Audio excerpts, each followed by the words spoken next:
on a year-to-date basis. You know that we have received monies from the IMF early in January. That certainly was part of it. You also know we've received money from the World Bank.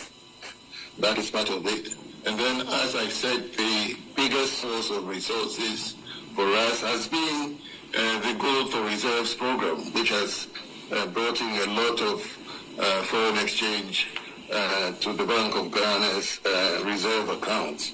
So these are some of the different sources of the reserve build-up for the first half of the year. Thank you. Thank you. And that delusion that it is not because of the irresponsibility, the fiscal irresponsibility that has occurred under his watch that is causing a direct impact on our falling CD. And he believes that is external problems. When the whole world is getting out of the external shocks, then it's the president's. I can only say that we don't have a future. If the president still a new head office, we believe that this is insensitive and it is not right for the governor of the central bank to go into this expedition at this time. The Bank of Ghana's illegal printing of money is responsible for the depletion of Ghana's external reserve, which resulted in the unprecedented depreciation we saw in the year 2022, which obviously is the main cause of the hyperinflation of 54.something% we saw in the year 2022. It is important to state that the governor of the Bank of Ghana breached Section 37 of the Bank of Ghana Act 2012, Act 612, and Section 60 of the Bank of Ghana Amendment Act 2016, Act 918. In fact, the governor breached the laws of the central bank, which calls for urgent action against the governor of the central bank. An estimated 850,000 people were further reported by the World Bank recently that they have this singular act of the Bank of Ghana has pushed them down the poverty line as a result of the hyperinflation that the central bank caused in the year 2022. Clearly, there's blood on the hands of the governor of the central bank and his deputies. It is now obvious that many more members of the Akufo-Addo, Dr. Bawumia government will likely be keeping several more millions of dollars in their bedrooms and building a war chest to illegally buy electoral votes at both party primaries and the upcoming general elections in the year 2024. We will not be surprised that if members of the economic management team involved in this contest makes a strong showing, I won't be surprised at all, because clearly everything shows that maybe it's not only Madam Cecilia Dapa who has kept some money in her bedrooms. We in the NDC will continue to explore ways of rescuing this country to prevent it from the doom that has befallen several West African countries. Ladies and gentlemen, the IMF had made an offer to assist the government to develop a plan for recapitalization of the central bank. And that is why paragraph 18 of Ghana's Memorandum of Economic and Financial Policy, the MEFP, sent to IMF, stated this fact. Colleagues, ladies and gentlemen of the media, fellow countrymen and women, let me assure you that very soon Ghanaians will be made to pay for Bank of Ghana recapitalization levy, a tax to recapitalize the Bank of Ghana. So as we speak, because the central bank has collapsed virtually. It is, however, our position that we have so recklessly, the government of Ghana has breached Section 37 of the Bank of Ghana Act 2012, Act 612, and Section 60 of the Bank of Ghana Amendment Act 2016, Act 918. In fact, the governor breached the laws of the central bank, which calls for urgent action against the governor of the central bank.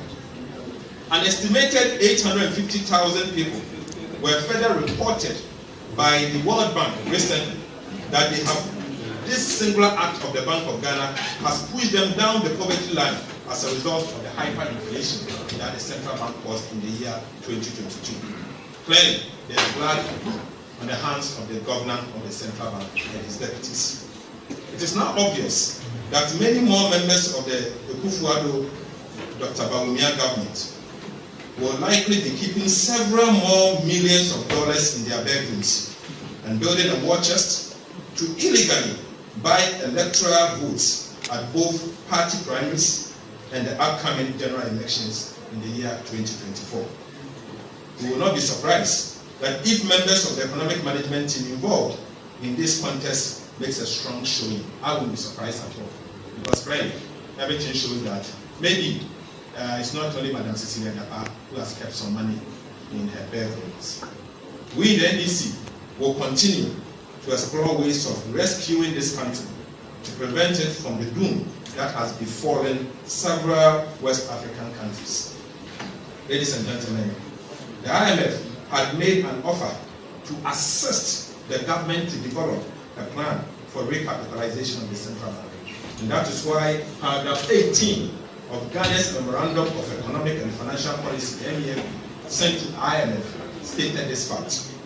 Colleagues, ladies and gentlemen of the media, fellow countrymen and women, let me assure you that very soon, Ghanaians will be made to pay for Bank of Ghana recapitalization levy, a tax to recapitalize the Bank of Ghana. So as we speak, because the central bank has collapsed virtually. It is, however, our position that we have so recklessly, the government of Ghana has so recklessly mismanaged the central bank and brought it to its knees and cannot remain at the helm of affairs of the bank without being held accountable. Those who have led this reckless and criminal conduct unleashed economic hardship and financial distress on the suffering people of Ghana must be held accountable on this particular action. In fact, impunity of the highest order can no longer be tolerated by the suffering masses of Ghanaians. We must not allow this dangerous precedent to be set for future leaders. In this regard, we in the NDC call for the resignation, immediate resignation of the governor of the central bank and his deputies within 21 days from today. We are resolved to embark on popular action to occupy the central bank and drive out the team of inept, callous, and criminally minded mismanagers of our finances to save the Bank of Ghana. What we will do is that the march will ensure accountability. Colleagues, the march to ensure accountability will begin in 21 days if the governor of the Bank of Ghana does not do the needful and pack bag and baggages out of that sacred institution that he has unfortunately mismanaged. Dr. Ernest Addison and his deputies must go. There has to be an end to this impunity now. Fellow countrymen and women, let us arise and save the Bank of Ghana. This is the only bank we have that belongs to us directly. The central bank has a big role to play.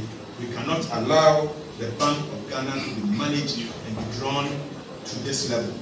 We call on all of you that if the governor fails to act by resigning, you join us to march to occupy the Bank of Ghana in 21 days' time, to force him out and to force his deputies out, because we cannot allow this to continue. Arise for Ghana. Fellow countrymen and women, arise for Ghana. Colleagues, ladies and gentlemen of the media, fellow countrymen and women, let me assure you that very soon Ghanaians will be made to pay for Bank of Ghana recapitalization levy, a tax to recapitalize the Bank of Ghana. So as we speak, because the central bank has collapsed virtually. It is, however, our position that we have so recklessly, the government of Ghana has so recklessly mismanaged the central bank and brought it to its knees and cannot remain at the helm of affairs of the bank without being held accountable. Those who have led this reckless and criminal conduct unleashed economic hardship and financial distress on the suffering people of Ghana must be held accountable on this particular action. In fact, impunity of the highest order can no longer be tolerated by the suffering masses of Ghanaians. We must not allow this dangerous precedent to be set for future leaders. In this regard, we in the NDC call for the resignation, immediate resignation of the governor of the central bank and his deputies within 21 days from today. We are resolved to embark on popular action to occupy the central bank and drive out the team of inept, callous, and criminally minded mismanagers of our finances to save the Bank of Ghana. What we will do is that the march will ensure accountability. Colleagues, the march to ensure accountability will begin in 21 days if the governor of the Bank of Ghana does not do the needful and pack bag and baggages out of that sacred institution that he has unfortunately mismanaged. Dr. Ernest Addison and his deputies must go. Only this week, in fact last week, the annual report and the financial statement of the Bank of Ghana was released. This report depicted the catastrophic decline of the Central Bank of Ghana into a bottomless pit. The report revealed the following astonishing facts. 1. The Bank of Ghana recorded a staggering loss of 60.8 billion Ghana cedis, which is equivalent of $6 billion US. This is twice the amount we are to receive from the recent IMF bailout. 60 billion Ghana cedis, representing $6 billion US, meaning this is twice the amount we'll be asking the IMF to give to us. This simply means that the reckless and mismanagement of the governor of the Bank of Ghana has costed the nation twice what we are struggling and sacrificing to receive from the International Monetary Fund amid its major conditionalities. Colleagues, the Bank of Ghana has also recorded a negative equity of over 55.1 billion Ghana cedis. This simply means that the Bank of Ghana is currently bankrupt, or in other words, insolvent. In other words, the once prestigious Bank of Ghana, the mother of all banks in Ghana, have been bankrupted and collapsed by the NPP economic management team led by Dr. Mahmoud Bawumia, with the complicity of the governor of the central bank and his deputies. Friends from the media, many questions have been asked about how we arrived at this gloomy and sad situation, with some expressing surprise at the state of affairs of the central bank. For us in the NDC, the disaster did not come as a surprise. In fact, we in the NDC minority have always known that the Bank of Ghana was being mismanaged. We have made this point time without number, that the Bank of Ghana is a classic example of how not to manage an economy.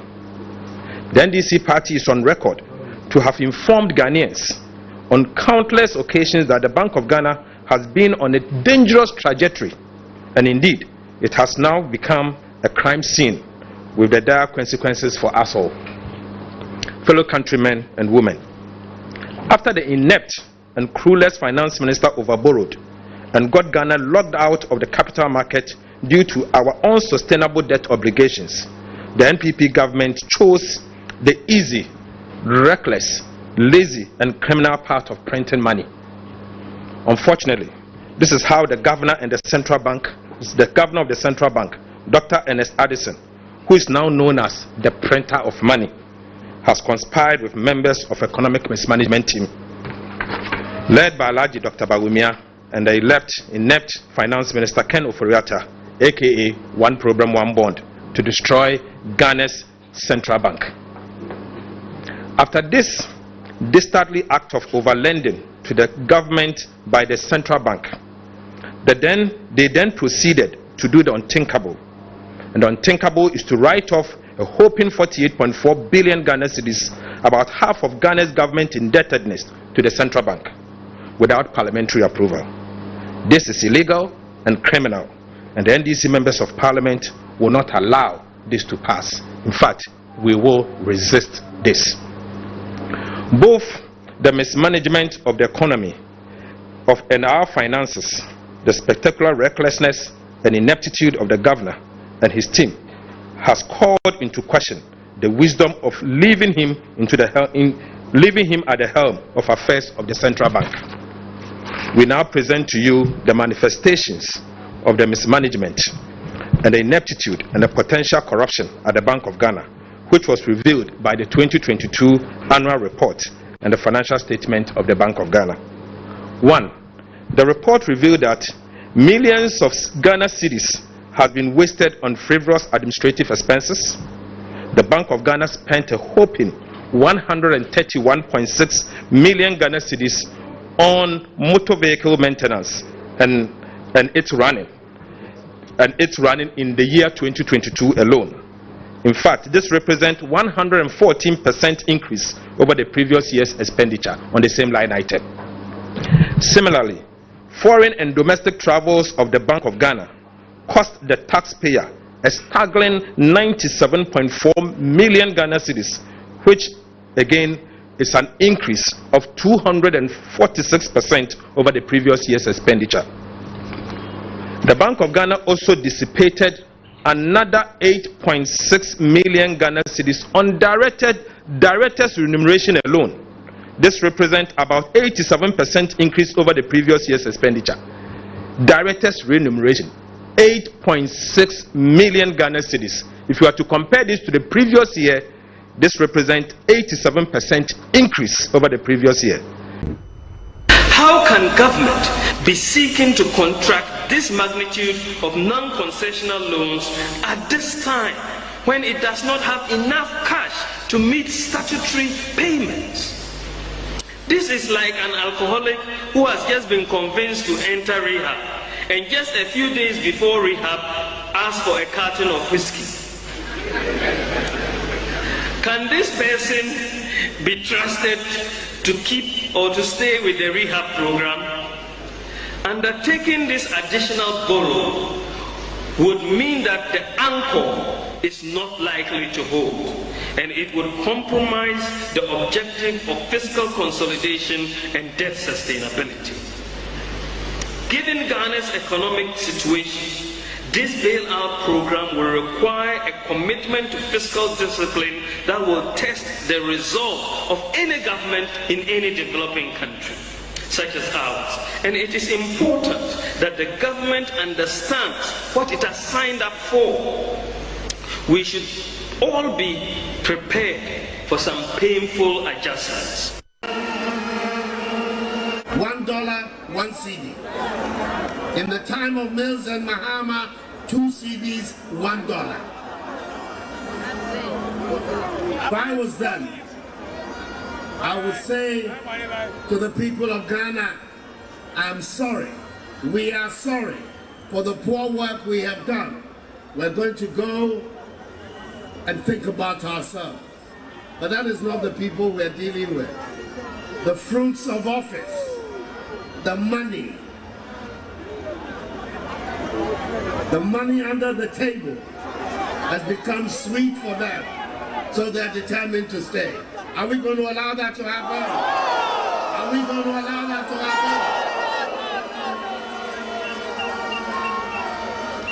happen? In Kufuor's time, one of the people who advised and helped him develop a strong CD was my running mate, Muhammadu Bawumia. Then he was deputy governor of the Bank of Ghana.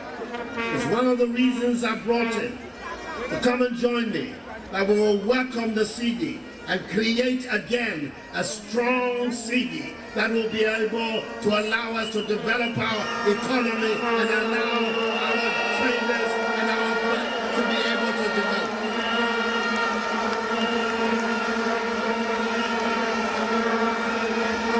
We have told. What is the difference between the ordinary thief and a political thief? Number one, the ordinary thief steals your money, your bag, your watch, and your jewelry, isn't it?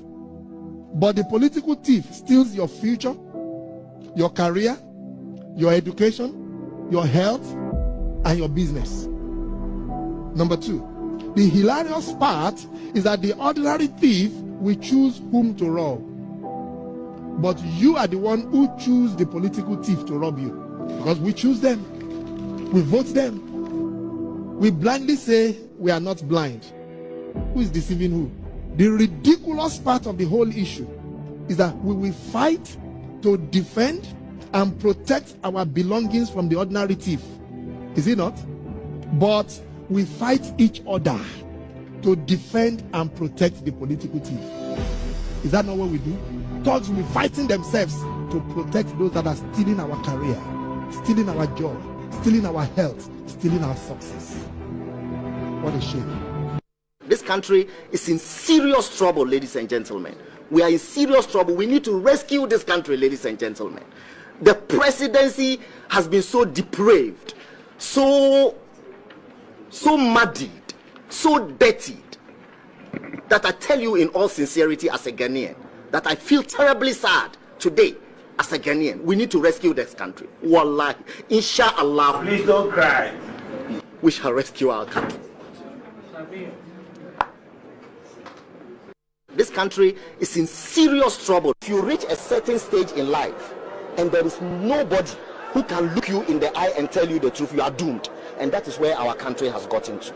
We need to rescue this country. Wallahi. And I feel very terrible as a Ghanaian at this time.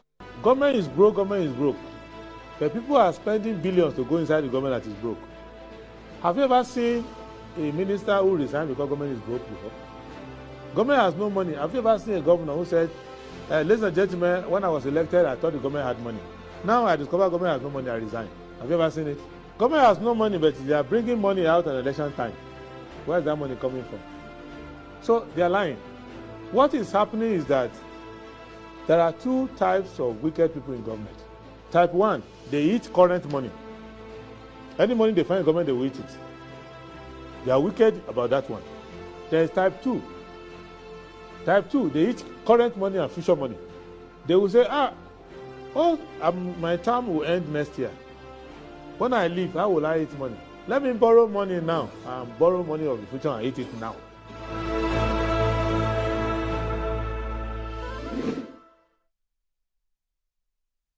Right, hello, good morning and welcome to the show. This is Good Morning Ghana live on Metro TV.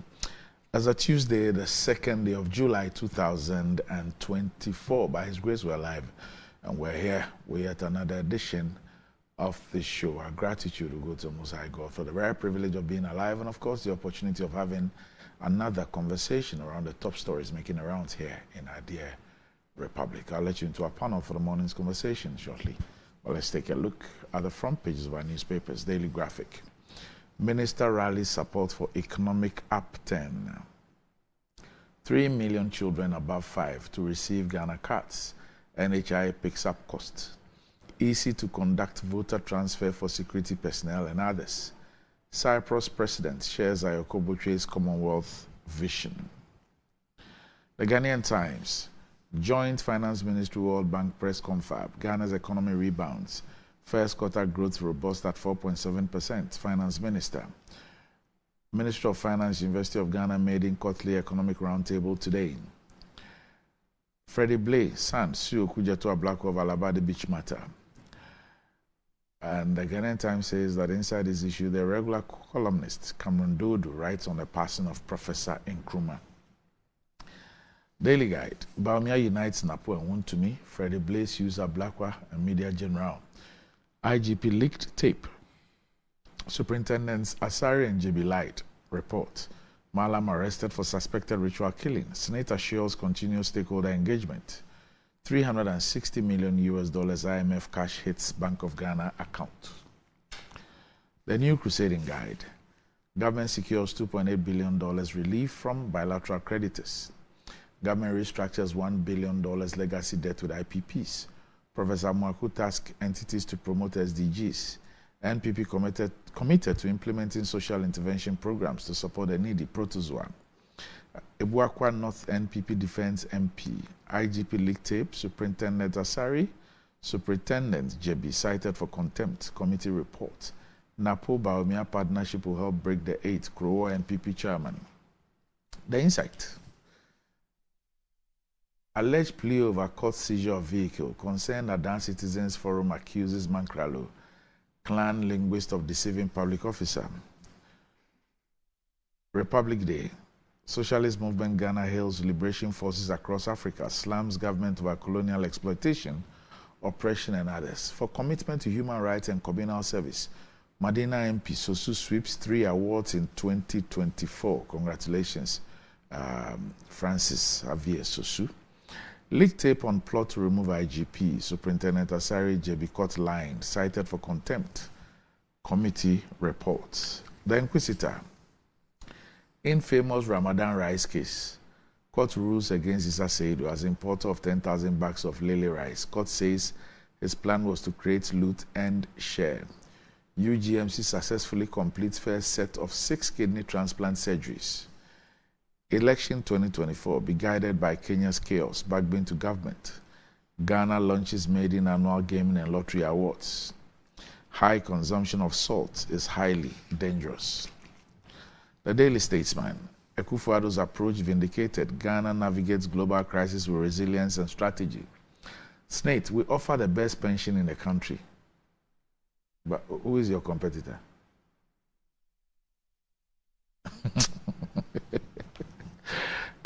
Government restructures $1 billion IPP's legacy debts. Public urge to treat the dead with dignity. The New Finder. $1 billion IPP's debt restructured. Parliamentary approval required to finalize amended terms. Baumia reconciles Napo Wontumi ahead of NEC decision on running mate. Gradual loss of trust for democratic rule calls for significant reforms. Francis Poku.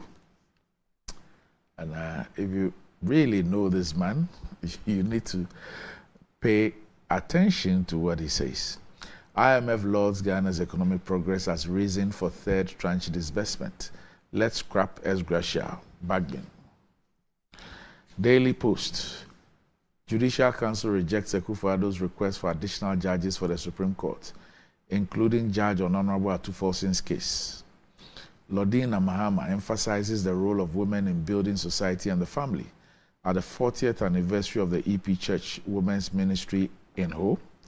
Sami Jemfi drags 2 editors and their media houses to court over smear campaign against him. And that's about it for the front pages. We'll be back shortly.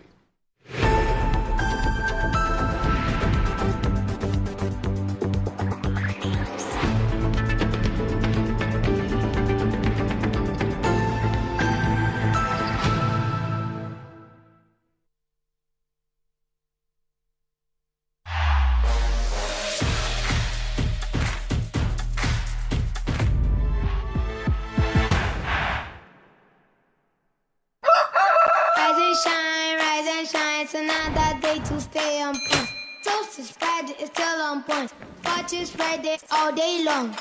Still on point, yes, it's still on point. It's still on point. Fortune's Friday, it's still on point. For your bread, it's creamy. For your toast, it's still on point. It's yummy, delicious. It's still on point. Still on point, yes, it's still on point. It's still on point. It's still on point, yes, it's still on point. It's still on point. For your toast. It's still on point. It's still on point. Fortune spread.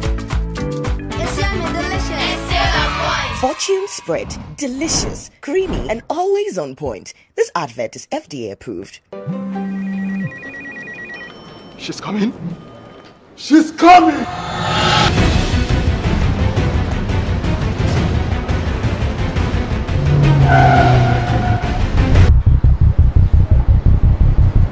Oh, it's in.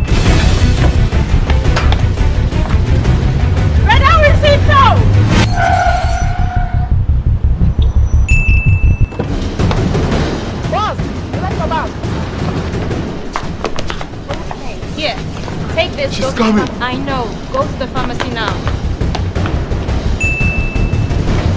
She's coming. Oh.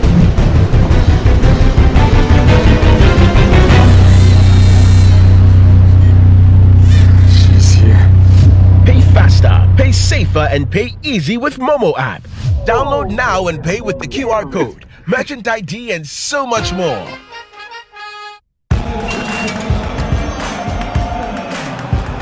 We are back, bringing you the latest lineup from Betway. Betway starts strong with their front two, with Free Play Friday and Swipe Bet. In the middle, you've got all the control with Cash Out and Build a Bet. Plus, with Win Boost, you can boost your sports bet. At the back, they have Smart Picks and the Partial Daily Jackpot.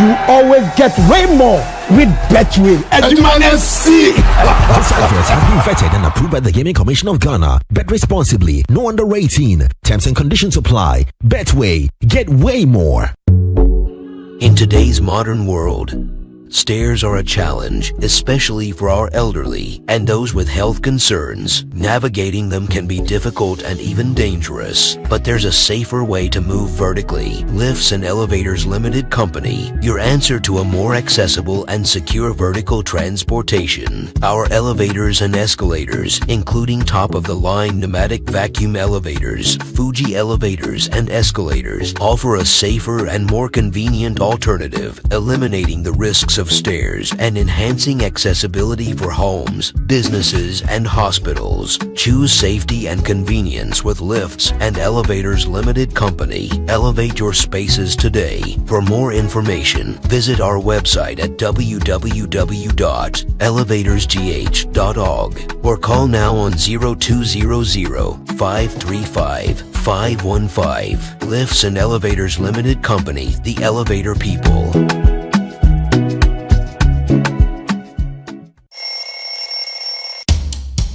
Anti-cavity, gum protection, brighter teeth, and fresh breath. I'm a fat missy way. The patch of bantama. Machasi.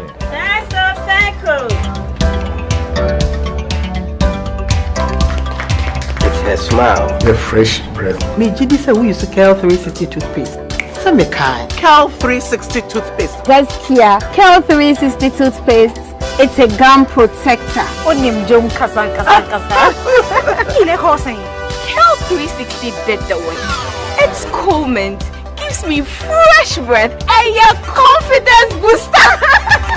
You will see so feeling ye. Cal 360 toothpaste. Happy smile. Cal 360 toothpaste, anti-cavity, gum protection, brighter teeth, and fresh breath. Cal, happy smile. This advert is FDA approved. Bet, blast, boom! Exclusively on Betway. Win up to 300% more when you play FlyX with Win Boost from Betway. Betway, get way more.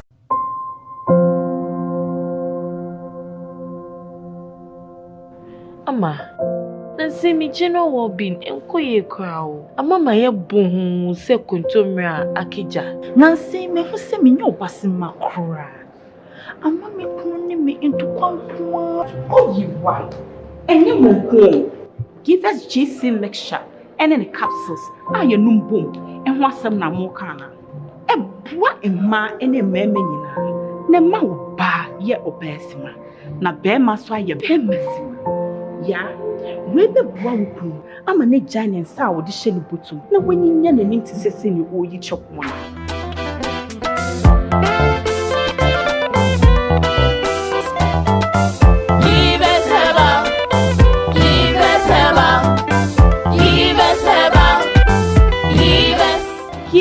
GC mixture and a capsule. Ashisa. A pin for a batter, one more menu for one and Quada when if you do me a Ashisa.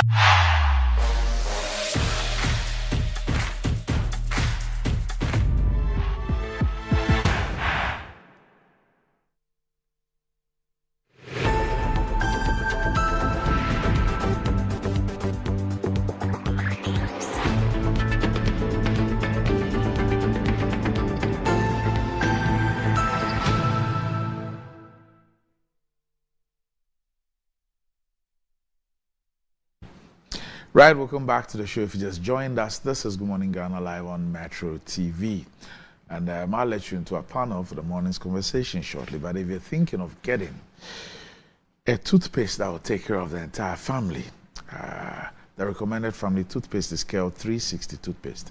This is approved by the Food and Drugs Authority. Cal 360 toothpaste provides you and your family with all-round dental protection throughout the day with freshness. Cal 360 toothpaste is good for kids, children, and adults. Let your family be a proud family when they step out by constantly using Cal 360 toothpaste. Cal 360 toothpaste brightens your teeth, prevents cavity, and with its cool mint, gives you a fresh breath throughout the day and protects the gum from decaying. For consistency and quality, use Cal 360 toothpaste. Cal 360 toothpaste is another product from Samara Company Limited, producers of Sasso. It's available in all supermarkets, malls, and provision shops. You can call Samara Company on 0246 864 798. Kel 360 toothpaste. Happy smile. And enjoying the fruits of your labor, they say, is as important as enjoying the mansions of your labor. However, the pains of climbing the stairs, especially when you're not exercising, could be challenging irrespective of your age. But worry no more. Lifts and elevators have got you covered. With the best portable American pneumatic vacuum elevators on the market today. It's a simple self-supported elevator for both homes and offices, and guess what? It can lift your goods too. Wheelchairs can fit in, and they come in 3 custom-made models. It is affordable and can be installed within 3 days. Visit Lift and Elevators at Sakumon or just call them on 0200-535-515 or send a mail to elevatorsgh@gmail.com for consultations and the best solutions in easy vertical movement. Now, the Institute of Paralegal Training and Leadership Studies, in collaboration with the Ghana National Association of ADR Practitioners and ADR International Register, an ISO certified body, is offering internationally recognized industry-driven conflict resolution and other specialized courses in the following disciplines. So there's a Professional Executive Master in Alternative Dispute Resolution, Professional Executive Masters in General Paralegal Studies, Professional Executive Master in Chieftaincy Law and Sustainable Development Practice, Professional Executive Master in Industrial and Labor Relations and Practice, Professional Executive Master in Family Law and Conflict Resolution. And they have an exceptional team of facilitators who are well versed in their subject areas and are ready to equip participants with the skills they need to influence industry in the right direction. Individuals trained in ADR by the Institute of Paralegal Studies qualify for admission into the prestigious membership of the Ghana National Association of ADR Practitioners. For admissions, you can call them on 0303-960798 or WhatsApp them on 0509-634-027, or you can send a mail to ipls.edu.gh@gmail.com. Right. So with me on the show this morning, I have one of the newest doctors in town. Okay. Okay, so you've known him as Palgrave Boachidankwa.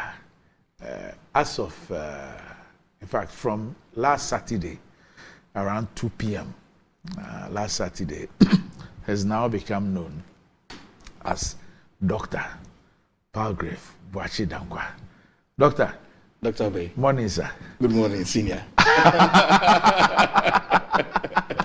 I didn't see that one coming. Congratulations. Thank you very much, sir. Thank you. Congratulations. How does it feel like? It's been a 4-year journey. Okay. You are aware, studying a doctorate in business leadership. Okay. Especially picking my interest area of servant leadership. Oh, and, okay. Having looked at the 5 dimensions of servant leadership that's proposed by Babito and Willa, 2006. Okay. The man just finished. It's fresh. The nature of the citation tells you how fresh it is. It's fresh. He remembers all that. And also having stated that I looked at servant leadership and organizational citizenship behavior among public sector workers in Ghana. And actually did an investigation with 20 public sectors in Ghana. And I used the moderating role of task interdependence, which means that if you have leaders that are servant leaders and are practicing altruistic calling, emotional healing, wisdom, persuasive mapping, and organizational stewardship, you would be able to have employees do better. And facilitated by the Nobel International Business School, award presented by the IPACH Business School, which is one of the best business schools in Europe. The school in France. The school in France, IPACH. And it feels different, to be honest. It's an honest expectation on you when you realize that people now reference you with such a title, and it means that you can't just spew anything out, but you are senior, so it's good to be here, Doc. All right, okay, so congratulations. And for those of you watching, you've seen some of the pictures there. So you graduated with the two of your colleagues that I know, Barry. Yes, I graduated with Barry. Yeah, you know, Barry did a DBA. Yes, he did a Doctor of Business Management. Yes, Barry. So Barry, and then also you also graduated with trying to get the name. A few people. Lawyer Nyamiche, I graduated in lawyer Nyamiche, Sylvester Nyamiche, Buahima in team, Evelyn Affair, Alex, who is the CEO for Judicial. Okay, yes, so I was looking for Afari's name, so I found it. Afari. Okay. Yes. I think Afari to the DBA. Yes. In our class, we were about 20. Okay. But only Who 10 work? graduated. I was supervised by Dr. Hamid Kwatin, the registrar. Okay. All right. Okay. Yes. Okay. All right. So congratulations. Thank you, Doc. Okay. Thank you, Senior. So servant leadership. Servant leadership. Okay. You did you pick any examples from the Jubilee House? Jubilee House was not one of the public institutions that I investigated. Okay. But I picked one from the NDPC. Where Dr. Kojo Mensah Brampa was Director General until his demise yesterday. When he passed on yesterday. The Director General of the NDPC. Yes. Oh it's been all around in the media. Oh no. So we send our condolences to the family, to NDPC, to the government, and to the New Patriotic Party. Oh no.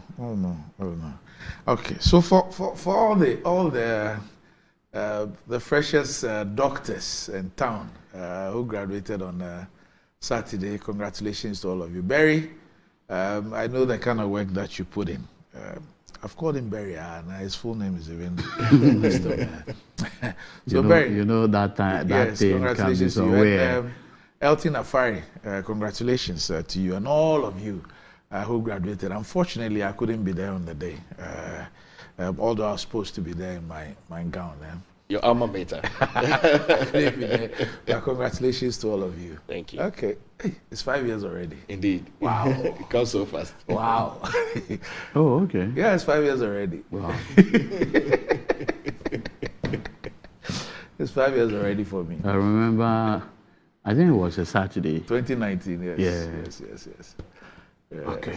Those with a PhD, you know, it reminds me a situation where this person comes to court, and when the judge stood up and said, "Oh, my learned friend," in a client, in reference to the lawyer. Hey. So a client who's a lawyer? No, and so my learned friend. So the judge asked him, "Who is your?" Who is your learned friend? Yes. They say your friend, but learned. So today I'll leave the two of you. Even monkeys appreciate sizes. I don't want to get involved. So our friend who's learned. Yes. Our friend who's learned. My friend who is learned. Godwin Eduji Tamaku. Exactly. Director Legal. I beg you. Of the NDC. I beg you. And also director. I know where you are going. This morning. Director General FT. Don't allow Ferguson to set you up. Anyway, guys, how you doing? God's grace. Good to be here. And you look well. Yes, by the special grace of God. Okay, yeah. So Barry is a Japan. Okay. Kwejo. Yes. Oh, okay. You know, he graduated on Saturday too. Oh, okay. He also put in a lot of work. Kwejo is a very good friend. Yes. Kwejo also. Kwejo Japan also graduated. Oh, and, okay. Congratulations. Elton Afari also did the same. And I'm proud of all of you. Well done. Okay. All right. Nyamiche graduated too, right? Yes, Sylvester. Okay. Yes, lawyer. Sly. Yes, Sylvester Nyamiche. Oh, okay. Yeah, Nyamiche and Associates. Sly is my callmate. Yeah. Okay. All right. He likes school. Last year we did a LLM together. It's good. It's good to always.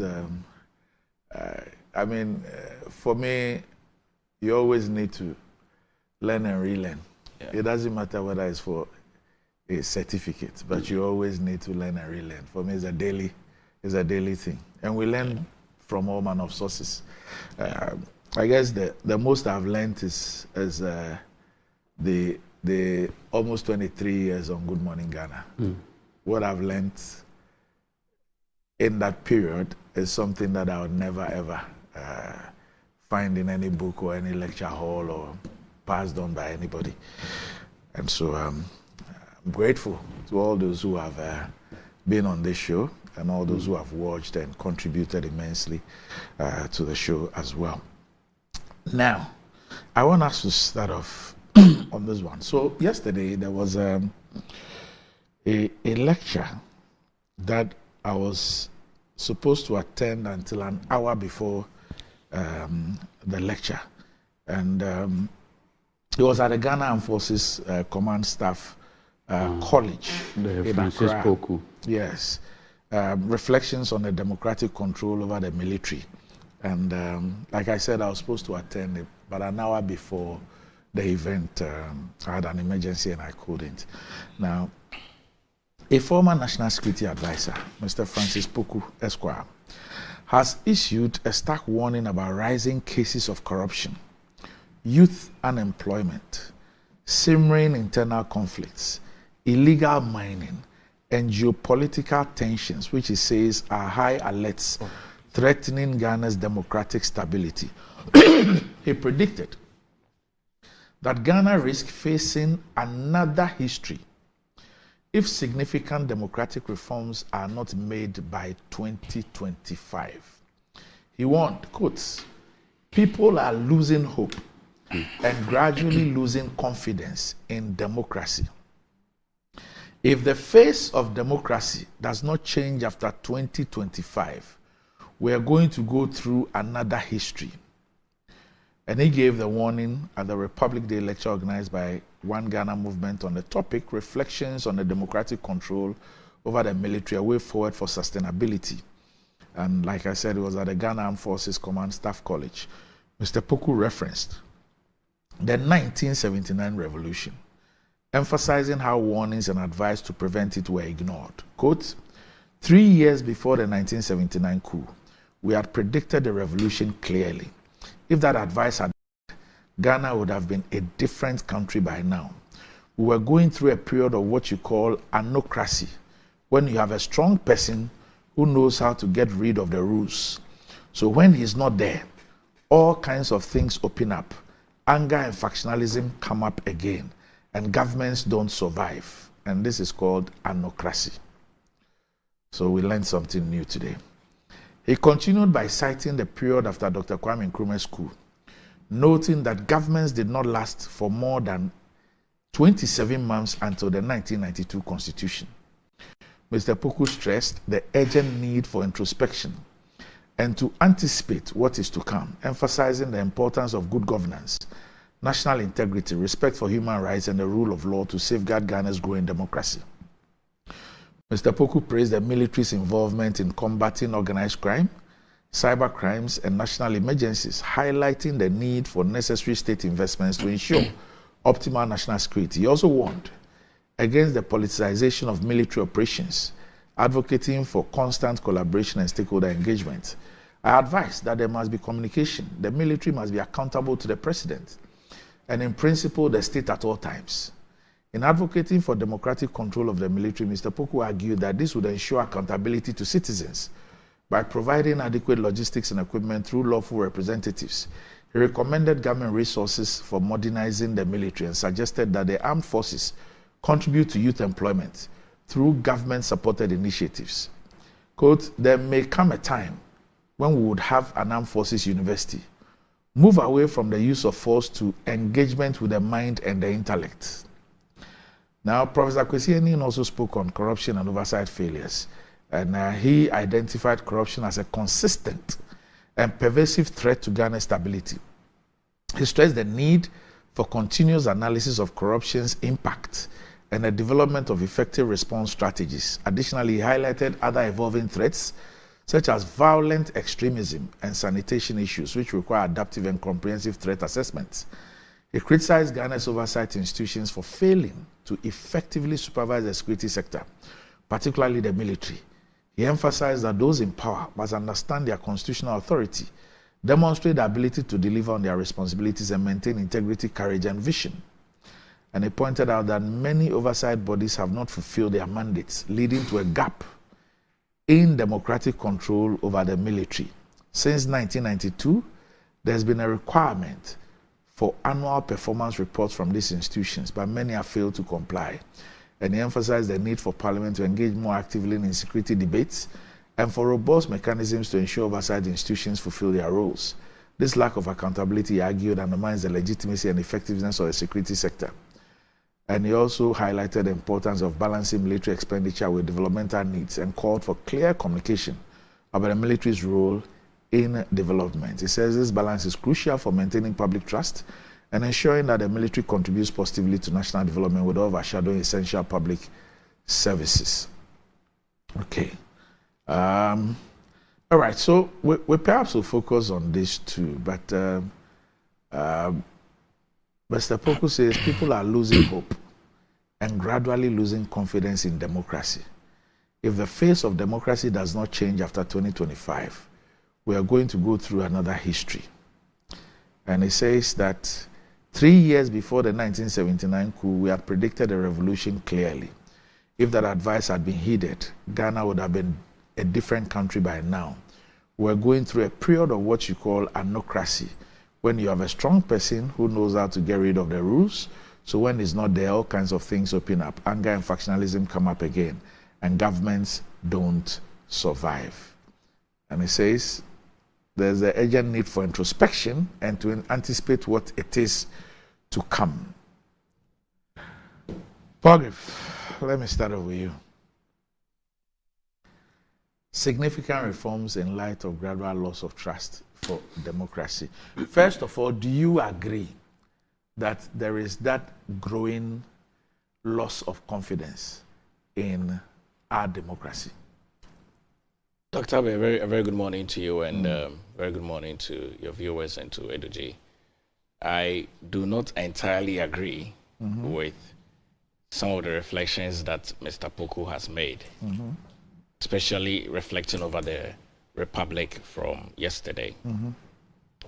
I can understand his deep-seated concern for the democracy that we have had, especially in this Fourth Republic from 1992.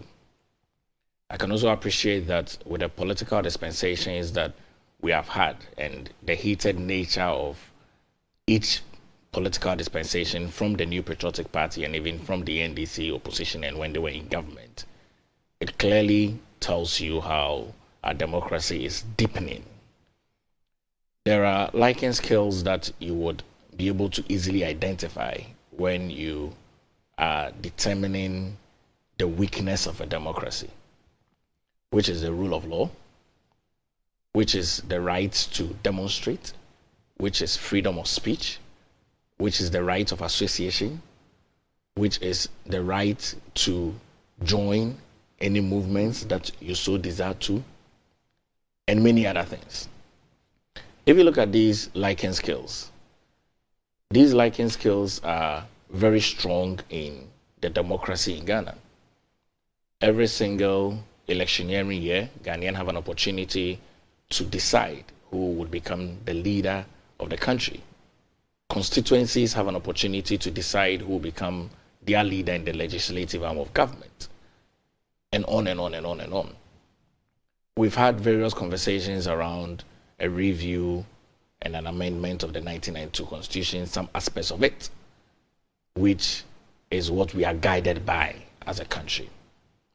There are some things that he stated, and I think that a summary of all his reflection is basically calling for an open military in a democratic situation, such that the manner in which we see the Ghana Police Service as our friends, in the same manner we should be able to see the military. And I can agree with him in those areas where he suggests that it would be good to have a university for the Ghana Armed Forces and engage more in a lot more mind training, which I know is what happens at the military academy. And I know that in recent times as well, there are many courses that are done that civilians can be able to engage themselves in and akin their mind to. He raised a very key point on how the military can be involved in youth employment, which I think is also very key, that can be looked at and considered.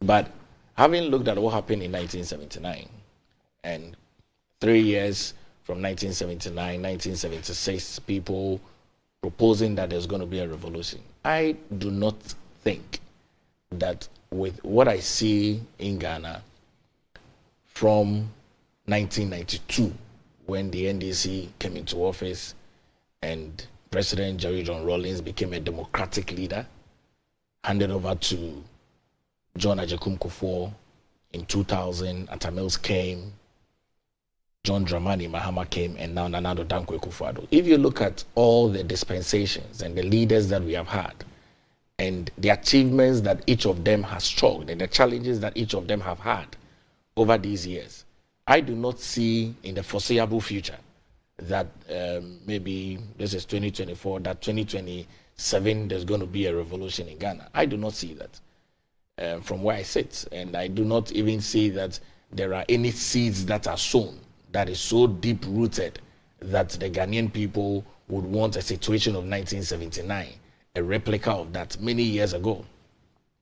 And so Mr. Poku's reflections are good in light of some things that we can relook at in terms of policy directions. But I don't think that a government that we have now, which is the government led by President Nana Addo Dankwa Akufo-Addo as Commander-in-Chief of the Ghana Armed Forces, has brought control into the military. The Ghana Armed Forces, you are aware, always have their freedom and leeway to be able to administer the peace. If you look at the threats against terror and how we have deployed the various security agencies into the various border towns to ensure that our consistent threats against terrorism is reduced, which is why last 2 years, if you recall, the National Security, together with the Ministry of Information, had a citizen engagement awareness on the threats against terrorism and put a short code together for Ghanaian people to call, which is the 999. And I tried that on your network at the time when it was ongoing. And so clearly there is open conversations around our security. And Parliament has a right always to call in the Minister for National Security and the Minister for Defense. The Minister for Defense is an MP and a legislator, and the Minister for National Security is a former MP and a former legislator, to be able to come to the floor of the House for us to have a broader security conversation as it pertains to our well-being in this country. And so we would appreciate the thoughts of Mr. Poku on some positive reflections that would be as guides as we move ahead in our democracy. But I do not think that there is any ripening stage where in the foreseeable future from 2025 or in the foreseeable future from 2027, with all the infrastructures that we have put in place. And when Dr. Abe, you're aware how revolutions take the country backwards. It takes Maybe you didn't hear what he said. He says that rising cases of corruption, youth unemployment, simmering internal conflicts, illegal mining, and geopolitical tensions are high alerts threatening Ghana's democratic stability. So he fingers these issues on these four. Yes, unless we disagree. No. That I heard it. There are countless cases of corruption, youth unemployment, which is at about 15%, simmering internal conflicts, illegal mining, which is eating us up completely. Now we're told that about 33 of the forest reserves have illegal mining ongoing. And then geopolitical tensions. Look, let's pick it one after the other. Corruption. The president, Nana Addo Dankwa Akufo-Addo, and Ghanaians are aware that it is his presidency that set up the Office of the Special Prosecutor. Like it or not, I mean, people might have their challenges with it. You have raised a very interesting thing. Yes, very much. The president set it up. He set it up. And I remember that the president said that one of the reasons he gave for setting up the place or that office was that there's been this age-long accusation that the AG, because he's part of government, is reluctant to prosecute his own. And so the Office of Special Prosecutor, so all the time you find people from previous administrations being prosecuted. So the Office of Special Prosecutor was really, one of the reasons was that this issue of you can't prosecute your own when you're in office will be dealt with by this special prosecutor. Am I correct? Correct, accurate. Okay. And then their guiding principles, obviously, now, that was... Interestingly, since the special prosecutor was set up, neither the president nor his officials, especially the president, has ever referred any investigative matter concerning corruption to the OSP. Always. He has always referred it. Give me one. Oh, he did refer Madame Cecilia Dape's case to the OSP. Which one? Madame Cecilia The president referred it to OSP? Yes, it was referred to the OSP. The president referred it to Yes. the OSP? No, please revise your notes. Oh. The president didn't. The president. That last letter. No. My dear Cecilia. The president didn't make any reference to the president didn't. So the OSP went to investigate the... Yes, the Madame president Cecilia. didn't refer it. No, but then you see... In fact, what has even happened... has been set up. What has even happened was that... So that's why I asked you the question. What has even happened is that when the OSP has gone into investigating matters, you rather find government or its agencies engaging other institutions to do a parallel investigation. No. Doc, that's not true. So I'll give you one example. Doc, that's not true. Can I give you one example? Please do. Okay. When Anas's thing, what's their name? Tagai. When they did their expose on the mining... The Galamsey thing. The mining one. They petitioned the OSP. Government then petitioned the police CID. And that is what led to Tiger Eye declining to cooperate with the police CID because they said that we did the expose. When we finished, we petitioned the OSP because we believed that the OSP was closed with the jurisdiction. You government being fully aware that the OSP had been petitioned, then wrote to the police CID and that I think then was Madam Tiwa, to investigate the same matter. And so the police here, they concluded their thing by saying that, look, Tiger Eye refused to cooperate with us because they said that they had already petitioned the OSP and therefore they could not support the parallel investigation. But you are aware that state institutions work in sync of each other. And I don't think it's wrong for the president to call on the CID to do an investigation whilst the OSP also does investigations. Why? Why should they do that? They work in sync with each other. How do they work in sync? They work in sync with each other. The OSP would definitely work in sync. If the OSP has been petitioned and the OSP has jurisdiction over a matter, why will government want to engage another institution to engage in a parallel investigation? No, but then why would you do that? No, but Doc, you see, that's what I'm saying. Investigations are broad.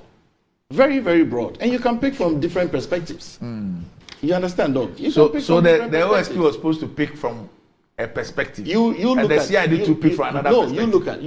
You look at the Madame Cecilia Dapa issue like this. Yes. The OSP did an investigation. Yes. Referred to Yoko. Yes. It's sync. They work each other. And then what happened? Anti-craft agencies. No, and then what happened? No, but then Ghanaians are aware of the fallout I'm asking, of it. so what happened? You know, Ghanaians are aware of it, of the fallout. Okay. So Mr. Poku picks corruption. Yes. And there is no way our government has been blinded or shielded anyone that has either been involved, known to have been involved, alleged to have been involved in corruption or corruption-related activities, and has allowed the person to go scot-free. It's never happened. The president has given leeway to every single person that has either been sent to the OSP for investigation, for further interrogation, or not. And the president has not interfered with that. Which is why when the president had the Office of the Special Prosecutor set up, he appointed none other person than Martin Amidu. Clearly. And then when Martin Amidu, I don't know, he left, and the president what do you mean you don't know? Oh no, well he gave us reasons why. So what do you say you don't know? I am of the opinion, yes. You know, Doc, I'll tell you, I'm of the opinion that Martin should have stayed.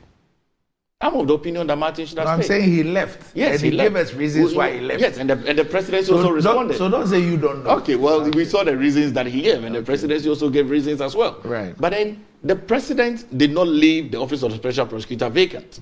He appointed another OSP. So corruption has been at the forefront of our government's action. Right. Now you talk about illegal mining.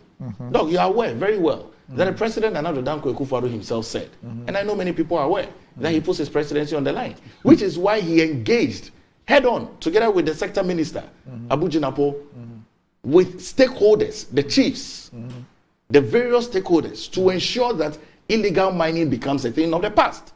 These polluted waters that has been ongoing, government purchased mercury-free machines, so people don't use that. We also sought to ensure that there's responsible mining, which is why we brought the livelihood and empowerment program. So in the mining communities now, there are people that have an alternative livelihood program that is ongoing. These lands that have been destroyed over the years, we have reclaimed those lands and refilled those lands. Yes, a sizable part of that. No, it's true. Do you live in Ghana? Oh, dog, I live here. Dog, I live here. So, can you sit here and say that we have fought illegal mining?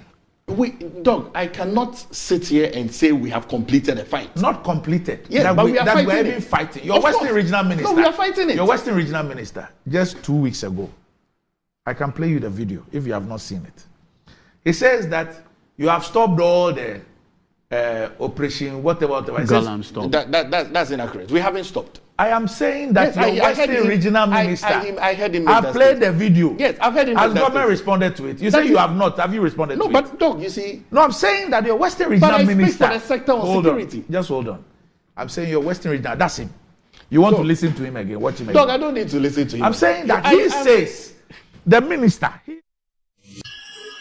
First and foremost, we are not against mining. Rather, we want to support you to mine. Sisi Ayekasi, offer Operation Vanguard, Operation Hot, Operation Gallant Stop.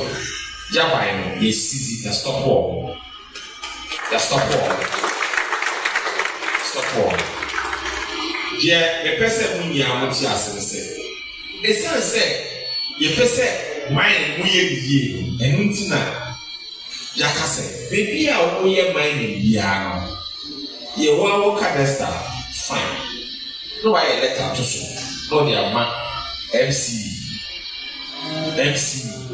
I a friend of you will committee from district mining committee.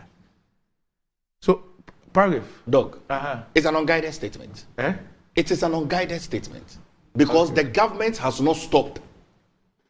That's the truth. The government has not stopped. So has government seen and heard this? No, but dog, that's why I'm asking you. Has the government seen and heard this? Oh, I'm sure that the government has. And seen what has government said or done about this? Dog, my response to this, is that that's an unguided statement. But the truth is that this year we haven't stopped Operation Gallant Stop. Chief, if you take this year from January to today, 2nd July.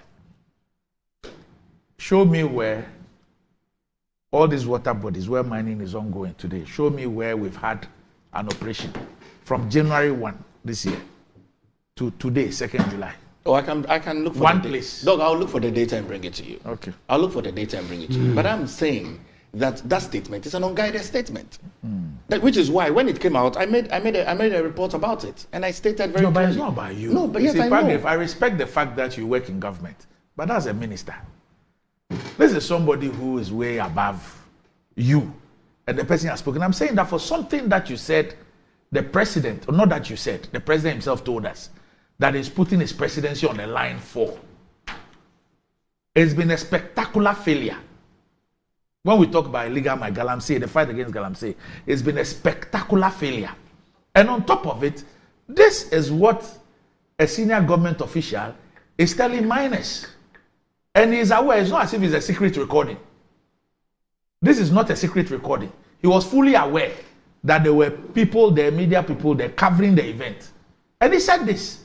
It's not as if somebody secretly recorded him. And when the parliamentary candidate was also speaking. He was sitting there. They were all applauding and laughing.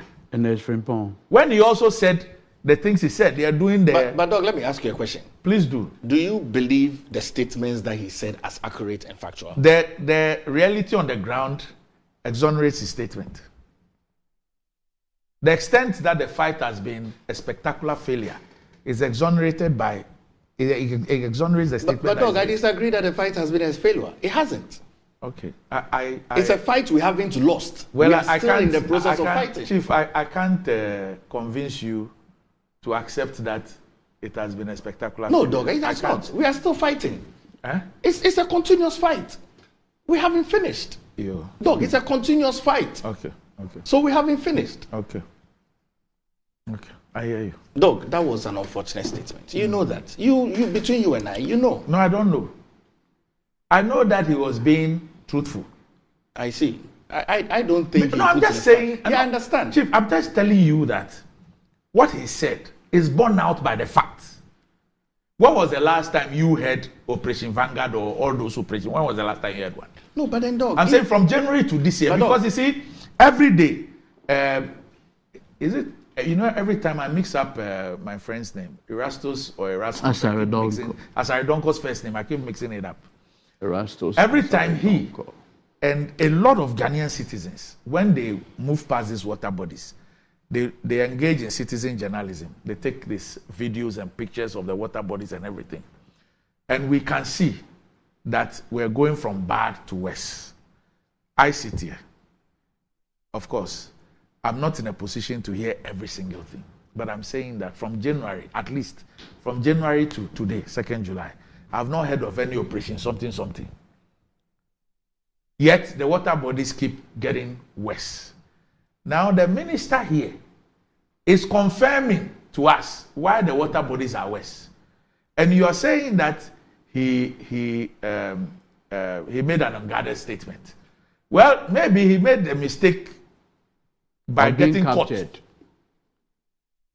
Maybe he made a mistake by getting caught. And maybe he was unguarded because he should have seen that there were cameras and therefore he shouldn't have spoken. But what he said bears out the reality on the ground. And I will find it difficult if anybody in government can beat his chest to say that they're winning the fight against. These are the colors of the water bodies, all of them, each one and the color. This is how we have won it, the fight. That's our victory. No, we haven't completed the fight. Okay. That's what I would say. So after 6 years, this is our victory. No, we're still fighting. Okay. Government brought in 10 mercury-free machines. We're still fighting. Okay, Chief. All right, Doctor. I defer to you. Are you done on this one? Yes, okay. All right. Yeah. Let's bring ADG in. So, Randy, when the distinguished Francis Poku speaks on matters of national security, it is only fair that you defer to his superior wisdom, experience, and knowledge. Having, taken or held the position of national security, at that time he was coordinator. Mm-hmm. He became minister. Yes, for almost 8 years. They had done special branch. That was what was proud BNI, to. Yes, earlier. Proud to. I mean, without enormous experience. And if you reference the lecture, he talks about the work the security agencies have done 3 years prior to the 1979 coup d'etat, and that if the lessons were really taken a bit more serious, possibly 79 will not have occurred. Now, when a person of this stature speaks as to the emerging threats, it's only fair and proper that we look at it in a very dispassionate manner so that we can learn the lessons and possibly avoid any certain. I've always maintained that, God forbid, should anything happen today by way of the current democratic experiment, you should not expect people to say they are targeting one political party or another. They may possibly be coming for all middle-class persons who they believe have been beneficiaries of the system, be it MPP or NDC. And so the issues raised for me are very, very, very serious, and we need to look at it properly. Within the context of democratic control of the military, I strongly believe that the role the Ghana Armed Forces particularly have played in the past 30 years or so in ensuring that we've had the longest serving constitution since Ghana's independence. That alone is something that I would say is a shared responsibility. The military, citizens of this country, together have ensured that we've maintained the current democratic arrangements and the experiment that we are having. He talks about the issue of the strong man, and usually the associated matters with having a strong man who takes charge of events and would want to more or less create a de facto military regime or autocratic regime. I say, Randy, that in going forward, we need to be clear on the issues of galamsey. We need to be clear on the issues of corruption and unemployment. If you look at the number of young persons between the ages of 17 and say 35 years, that's huge. And the number one thing on their mind is getting decent job. And I mean, the Bible makes it even more clearer. The devil finds work for who? The idle hand. And so once you can get them good, decent job, you engage them, ultimately what it does is that it keeps them off the street, it keeps them busy, and that is one clear way of ensuring that we continue to protect the current democratic arrangement that we have. I recall the conversation around the fact that people are gradually losing interest in how we have managed the affairs of this country, particularly in the past 7 years. Look, Dr. Randy, the kind of hope, goodwill that Mr. Akufo-Addo and Dr. Mahamudu Bawumia had as at 2017, I never believed that we will come to the point where today we'll be discussing unbridled corruption that we have seen. I am totally shocked about the issues of galamsey. I knew how our water bodies looked prior to 2016 and how these water bodies look today. And I'm not going to sit here and do an armchair analysis of the events. Dr. Randy, I've had to travel. In fact, you should do a road trip from Dabuase right to Triple Praso into Dunkwa by road. Palgrave, I will encourage you to try that trip. And you will see for yourself.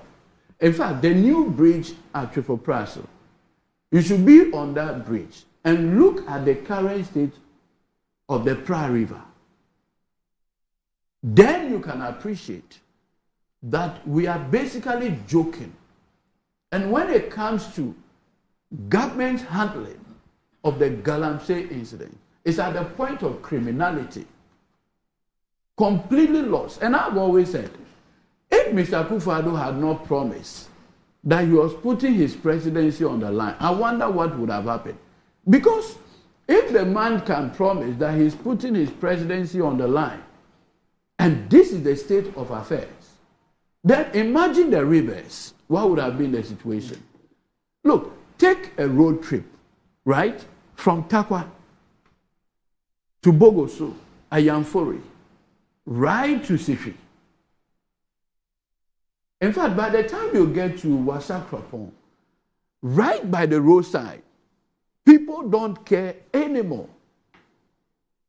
That is the state of affairs. And so for me, it did not come to me as a surprise at all. When I heard the Western Regional Minister, something Kobe, what's his name? The Western Regional. The Honorable Kobe is it Daku Mensah? Daku Mensah. In a very shameful manner, encourage this issue of galamsey. And if you watch the video recording, and like Dr. Randy Riley pointed out, if the man, Randy is fine. If doctor can put this out, you earn it. Randy is fine. You earn it.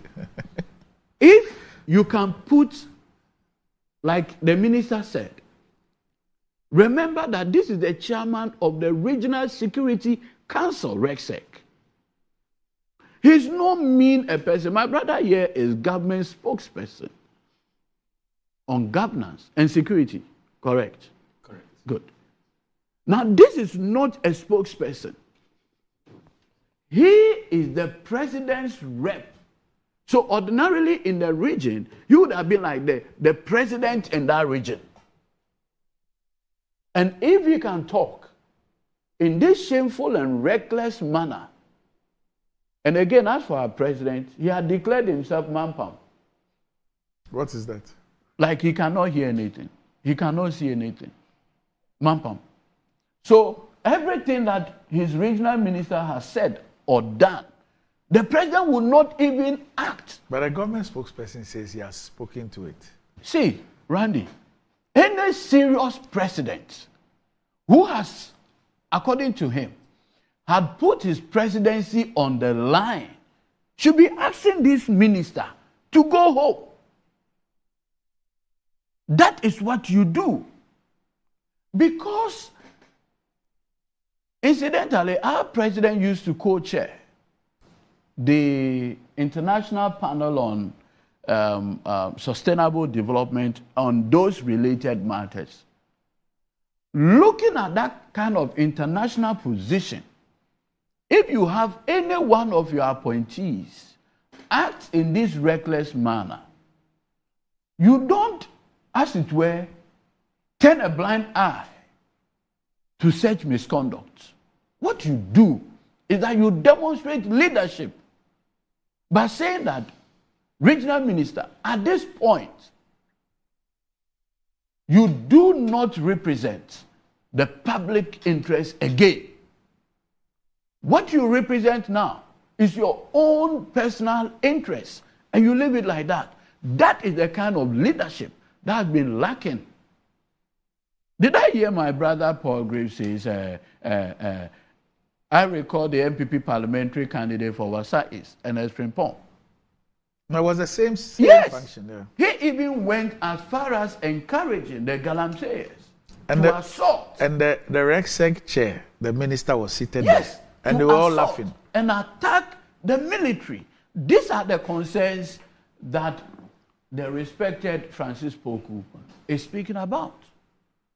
And when you have a situation where the regional minister can speak in this manner and the president will not act in a very, the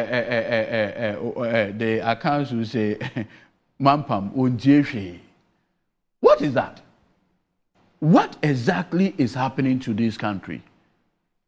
And look, Randy, have you seen that Cocoa Board attributes our falling cocoa production to the activities of galamseyers? Have you heard that conversation? And so this matter borders on national security. Because you see, the danger is that if people have their farmlands being taken over by galamseyers, cocoa farms being taken over by galamseyers, most conflicts all over the world are fought on the issue of natural resources. Control. So this is an existential threat. And in most of these galamsey areas, they are properly armed. What more offends the 1992 Constitution than when people can individually raise private armies, fully armed? And in the words of the MPP candidate, they should attack the military if they come there. One would have expected that the regional minister who was in that meeting would immediately rebuke him. But he even endorsed it and went further. Even more shocking, he tells the Galamsey that they should now go and do their own mapping, the cadastral processes. And Mr. Akufo-Addo once again will be watching and be laughing. I think we don't deserve this kind of leadership. And never again should Ghana be subjected to this ridicule. What has really been the 8 years rule, I must say, of the Akufo-Addo presidency? Did you talk about corruption? Paul Grave. We all saw what happened between Akufo-Addo and Martin Amidu, and how Martin Amidu left that position, ultimately describing him as the mother serpent of corruption, directly interfering in his work. Randy asked a very interesting question. Randy, from the time Mr. Akufo-Addo came to power, from 2017 to date, all the so-called prosecutions have all been done by his attorney generals. Yes. So this whole special prosecutor's office, for me, right from the beginning, I have always said, look, if you look at our history, this is not the first time we are having a special prosecutor. You know your own senior brother, Bright Akwiti. Yes. You know he was a special prosecutor. Yes. But not in the form of this office with the legal creation. But he was a special prosecutor. Yes. By way of function. Yes.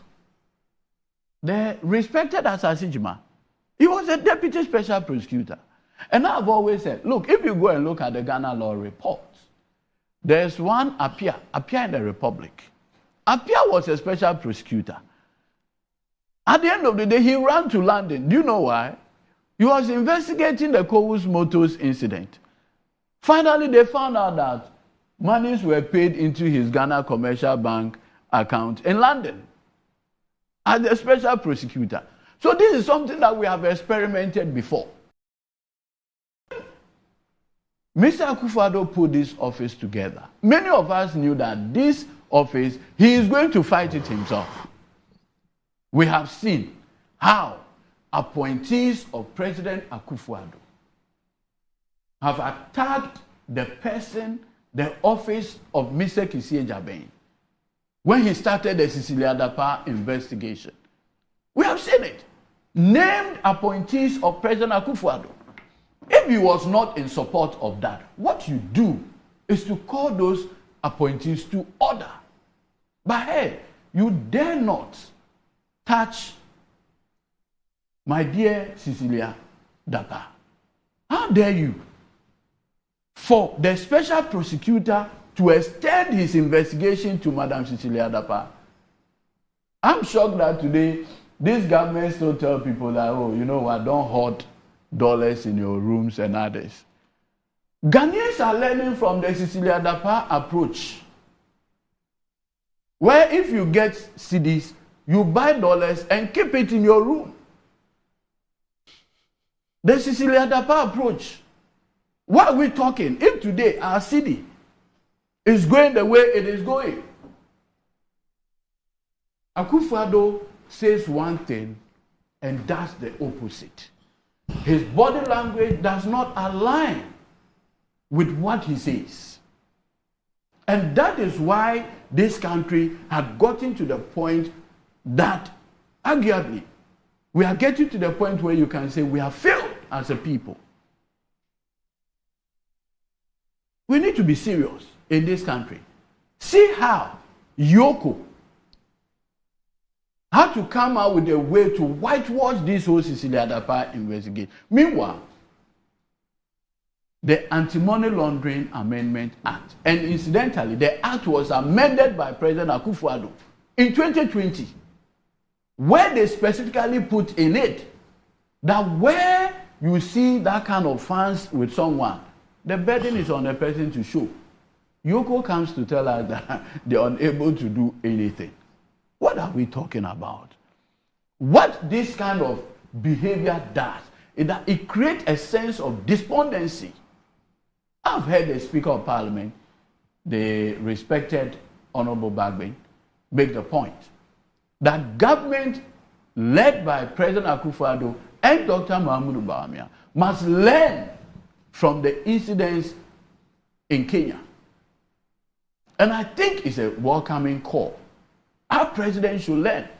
You recall, the finance bill that culminated in the massive demonstration by the Gen Z or whatever is the same finance bill that came by way of e-levy. Because they were seeking to raise about $2 billion, exactly what they wanted to do with e-levy. Obviously, the Ghanaian is a naturally, peaceful and stuff. So we took it in. But when Ruto tried it in Kenya, the people in Kenya said no. And at least I would applaud Ruto. He's demonstrated leadership, servant leadership, by saying that, listen, I've listened to your complaint. I'm withdrawing. I'm sure he'll tell you the theory doesn't agree with this you. This theory agrees. The man says, I admit, in fact, he uses the word, I concede. All his actions before the event. I like that part. I like that. But you see, like our elders will say, Sankofa. At least the man says, I concede. My initial understanding of the bill, I didn't get it right. I concede. You must have that leadership that sometimes demonstrates remorse. You can't always have it. There's a reason why they say there's a reason why. But as for this Akufo-Addo Bawumia administration, all knowing, we know everything. We are never wrong. Meanwhile, your scorecard is one of disaster. You have effectively destroyed this country. I hope that regrettably today the current national security architecture is more like a Dankwa Institute kind of arrangement. I just hope that the current managers of our national security architecture, led by former assigns and agents of Dankwa Institute, would appreciate the enormity of the security challenges that we are facing. That is important. That is the only way to protect the 1992 Constitution. And again, independent constitutional bodies must appreciate that they have an overriding responsibility to act as countervailing forces to the excessive power of the executive. That is the only way to protect the 1992 Constitution. And I strongly believe that if we put all these mechanisms in place, the concerns, the reflections by Mr. Francis Poku will definitely see the light of day. Yeah. I realized that you were making some notes. Yeah, you know. Okay. Dr. Abe, the Ghana Armed Forces brought out a communique when this statement was made. You recall that communique? Yeah, that had to do with the parliamentary candidates. Yes, the parliamentary candidates. Yes. I mean, so, Mr. Poku has shared his reflections. There are some good learnings from it, and I'm not sure that our government would not akin to those good learnings. I am concerned, really, when we try to pick, like, the Kenya situation and compare and state that because of the issues that happened in Kenya and what caused them to react in the manner in which they have, and what is happening in Ghana, the Ghanaian young people should rise up. I'm concerned that we would want to go with that approach. And in an election year, I want to admonish my dear friend that certain words that are used, especially for people in leadership, you cannot call a certain president leading all of us mampam. I think that's not healthy, for a conversation that we are having. You can have other descriptions of him, but to equate him in that manner, I think is unfortunate. I thought that, and it's not to say that I agree with his usage, but I thought that he said the president was behaving like, and he said that it's because he virtually sees no evil, he has no evil. No, but I thought that's what he said. Yes, but that is not what the president is doing. No, I'm not saying that he is correct in saying that's what the president is doing, but I'm saying that his use of the mampam was to this effect. Yes, but it's not appropriate. It's not appropriate. I can just appreciate coming the in context. so that I can appreciate the context. It doesn't, because that's different. It's different from saying that he said that he described the president as a. Yeah, but he said the president is behaving like a mampam. Okay. It's not appropriate. Okay. I'm sure when he has an opportunity again, he would put it in context and retract. Because you see, all of these are things that are not healthy in the deepening of our democracy, right, as we go along. So for me, Dr. Abbey, I think that I have made my statements very clear on the issues of Dr. Poku's reflection. Ghana is not at a stage, I don't think that we are at a stage of having a revolution in the next 3 years or even in the next year. I think that the various challenges that he has emulated, corruption, youth unemployment, illegal mining, and geopolitics are issues that have been facing us continuously in this Fourth Republic.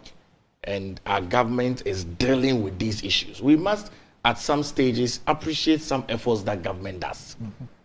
And in government's quest to fight against corruption, government's quest to fight against illegal mining, government's quest to ensure that the youth unemployment is reduced gradually, and government's quest to ensure that in the geopolitical environment that we find ourselves, we are immune, we must be able to applaud government for some successes that government is striking. Because government is not bad after all. Because government is doing its best to ensure that corruption is reduced and minimized, which is why there are state agencies that government has set in place. Government is doing its best to ensure that unemployment is reduced. It cannot reduce unemployment to a zero, but government is doing that. There are programs that we have brought in, the NUIP, YEA, GA, NYA, all these young intervention programs that we have brought in that young people must take advantage of. These are ways that is going to reduce the number of young people that are unemployed. And minded to state, Dr. Randy, that in the foreseeable future of this continent is going to have the highest number of young people in the world in the foreseeable future. And so clearly, any government that is minded to think about harnessing the potentials of the young people must be given that opportunity. Which is why, I think that in the future of Ghana and even now, the New Patriotic Party has proven to have the wit to care about the young people, plan for the young people, and develop the young people for the country that we are in. All right. Randy, just a quick one. I just want to read, within the context of this conversation, a Facebook post by Mr. Gabi Asariotre-Darko. In fact, a Ray publication, March 2nd, 2011. Quote, when will the youth of Africa be sufficiently angry to rise up and throw out foolish and corrupt leaders? When? We have become so used to be trampled upon and be visited by mediocrity of the leaders that we accept it as okay until we get angry and do something about our situation. We are not going anywhere. This was a 2011 Ray publication by Gabi Asariotre-Darko. This morning, I have not in any way suggested that the young people of this country should rise up against the mediocrity of leadership Akufo-Addo has offered. I have not. Because like I pointed out, anything, the consequences goes beyond him. So we still have the opportunity to right the wrong. That opportunity exists. And Ghanaians on the 7th of December 2024 would have the benefit of saying no to this mediocre leadership that we have seen for the past 7 years. And you are a better speaker of the Akan language. Mampam is Mampam. And in the Akan language, the use of Mampam reflects a person who hardly listens. He lives in his own world. That's the leadership that has been offered.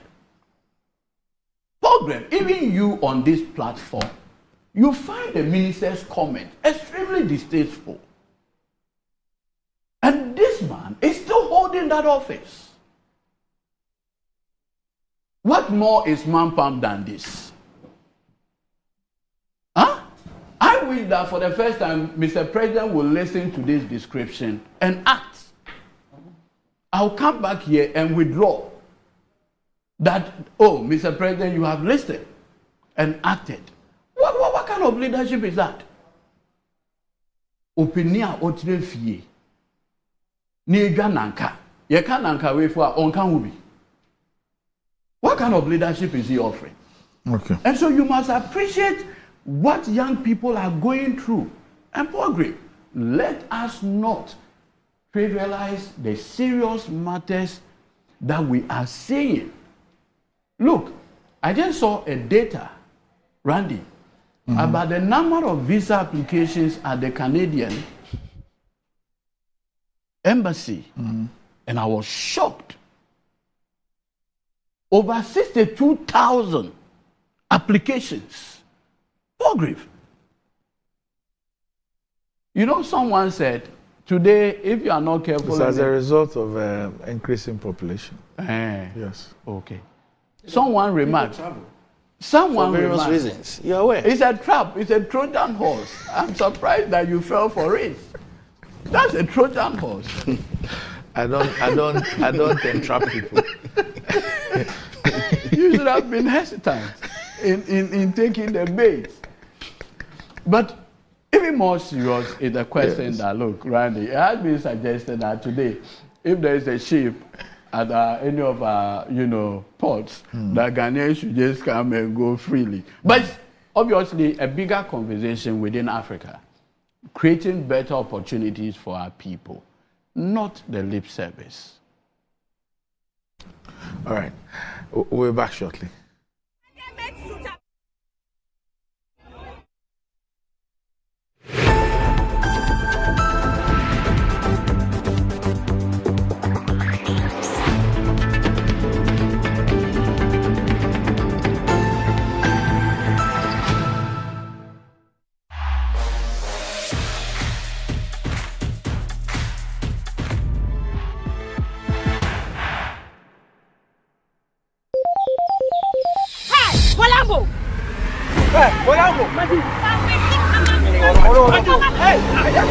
I asked him to buy me original politics. Hey, please don't make mistake. Stop, Papa. Open the back mouth. And you politics no girl. Hey, Papa. Papa, can ruffle. The politics is original, the first and the best. What is? Ukota also put the acrobat using it. Politics, yes.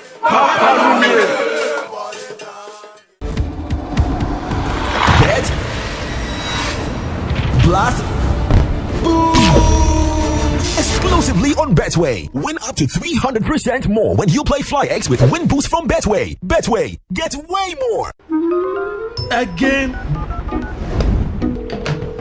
Hello, thank you for calling MTN. This is Jerry. Jolly J for short. How may I help? I'm not happy with you guys at all. You've been giving Bongo gifts all the time. Who is Bongo? Oh, Bongo, my friend. He purchased in my room. Oh. You've been giving free gifts, but I don't...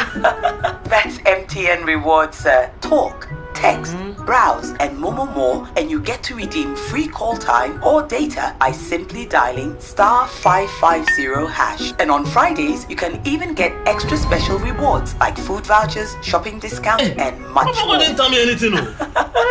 Would you like to know how I got the name Jolly J? That won't be necessary, Mr. Jolly. Calling customer care service doesn't give you points. I'm gonna call my mom. I'll call my grandma. I'll call my ex. That girl can talk, Papa. Hello, Mama. So what's the topic for today? MTN. Are you looking to own a prime piece of litigation-free land where you can put up your dream family home or your ideal getaway retreat within a luxurious estate? Then look no further. Welcome to Rehoboth Hills, where your dream of hassle-free land ownership comes to life. Acquire land devoid of multiple purchases, litigation, and land guard issues in a safe and secure gated community while enjoying the fabulous night view of Accra from the serene Ebri Mountains. Rehoboth Hills offers spacious plots that provide you with the ideal setting for your dream home and a valuable, safe investment for your future. The lands are located in the prime area of Ayarifa within our residential development Rehoboth Hills, overlooking the city of Accra and the Ebri Mountains. Our prices are very affordable and designed to fit your budget. We offer flexible payment terms, ensuring that you can invest in a valuable asset for the future. Contact us on 0244 764 499 or 0204-950-810 or visit our website at www.rehobothpropertiesgh.com. Rehoboth Properties, quality housing for all.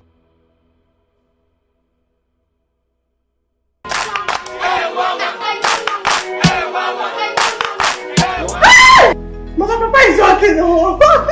Bar Herbal Hospital. Specialists in every kind of bone disease. Bar Herbal Hospital.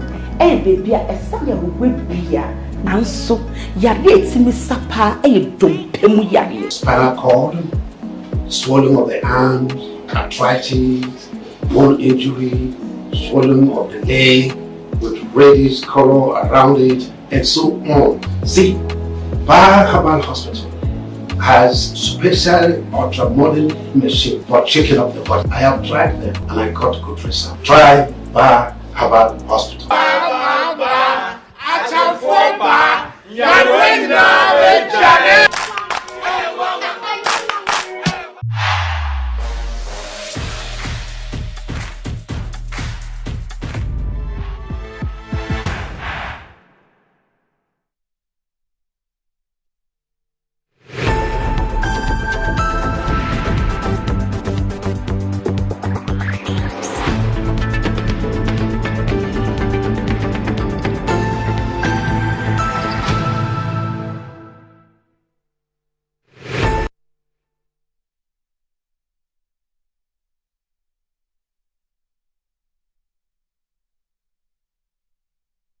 Right, welcome back to the show. If you just joined us, this is Good Morning Ghana live on Metro TV. Still with me on the show, I have Dr. Paul Grave Boachi Dankwa and Godwin Ejiduji Tamaklo with me on the show. I so cool that because somebody be big, but Betway's cash out be bigger. Betway is giving you more control of every thrilling bet you place.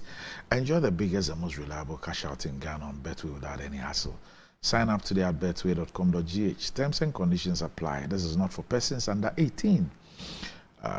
It's regulated by the Gaming Commission of Ghana. Betway get way more.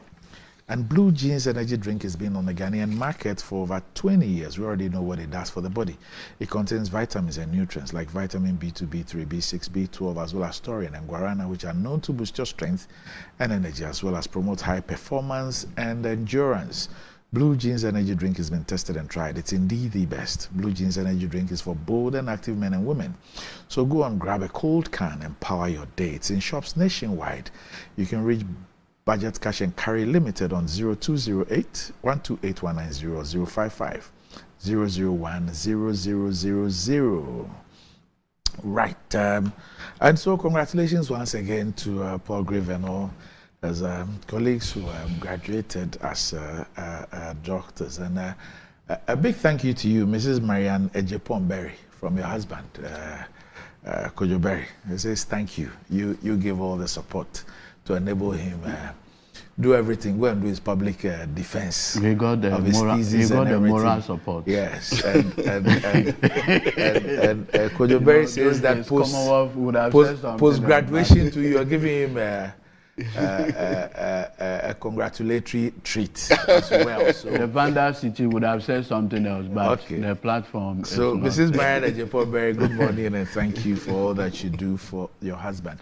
But it's the birthday of my MP, the MP for Lada de Kotopon, the Honorable Rita Odole Soa. Today is your birthday. So a happy birthday to you. The Honorable Rita Odole Soa, who's the Member of Parliament for the La Dadekotopon constituency. Still maintain. Okay, so we wish you the very, very best, and we hope that you continue to bask in God's grace and mercies. Okay, it's also the birthday of Mrs. Gloria Pipra. Okay, Mrs. Gloria Pipra, today's your birthday, and Mrs. Gloria Pipra is the wife of the man who's known as a great leader, former Minister of Mines and Energy, former Minister of Finance, the Honorable Kwame Pipra. Today's his wife's birthday, Mrs. Gloria Pipra. So happy birthday to you. The great leader. Mrs. Gloria Pipra, wife of a great leader. Happy birthday to you. All right. So, gentlemen, the Ministry of Finance and the IMF, I'm told, had the Ministry of Finance, the Bank of Ghana, and the IMF. They had a joint press conference on the second review of the IMF supported program, and it was addressed by Dr. Mohamed Amin Adam, who's the Minister of Finance. This was yesterday. Let's watch excerpts of that, and then Paul Griff will tell us about what they call a success story, or the trajectory towards success.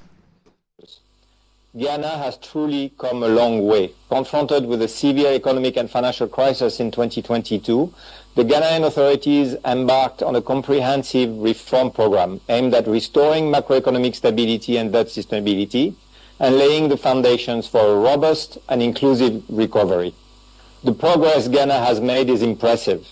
On the fiscal front, to bring public finances back on a sustainable track, the government has continued to adjust the policy stance. The government's primary balance improved by 4 percentage points of GDP last year, which is quite remarkable.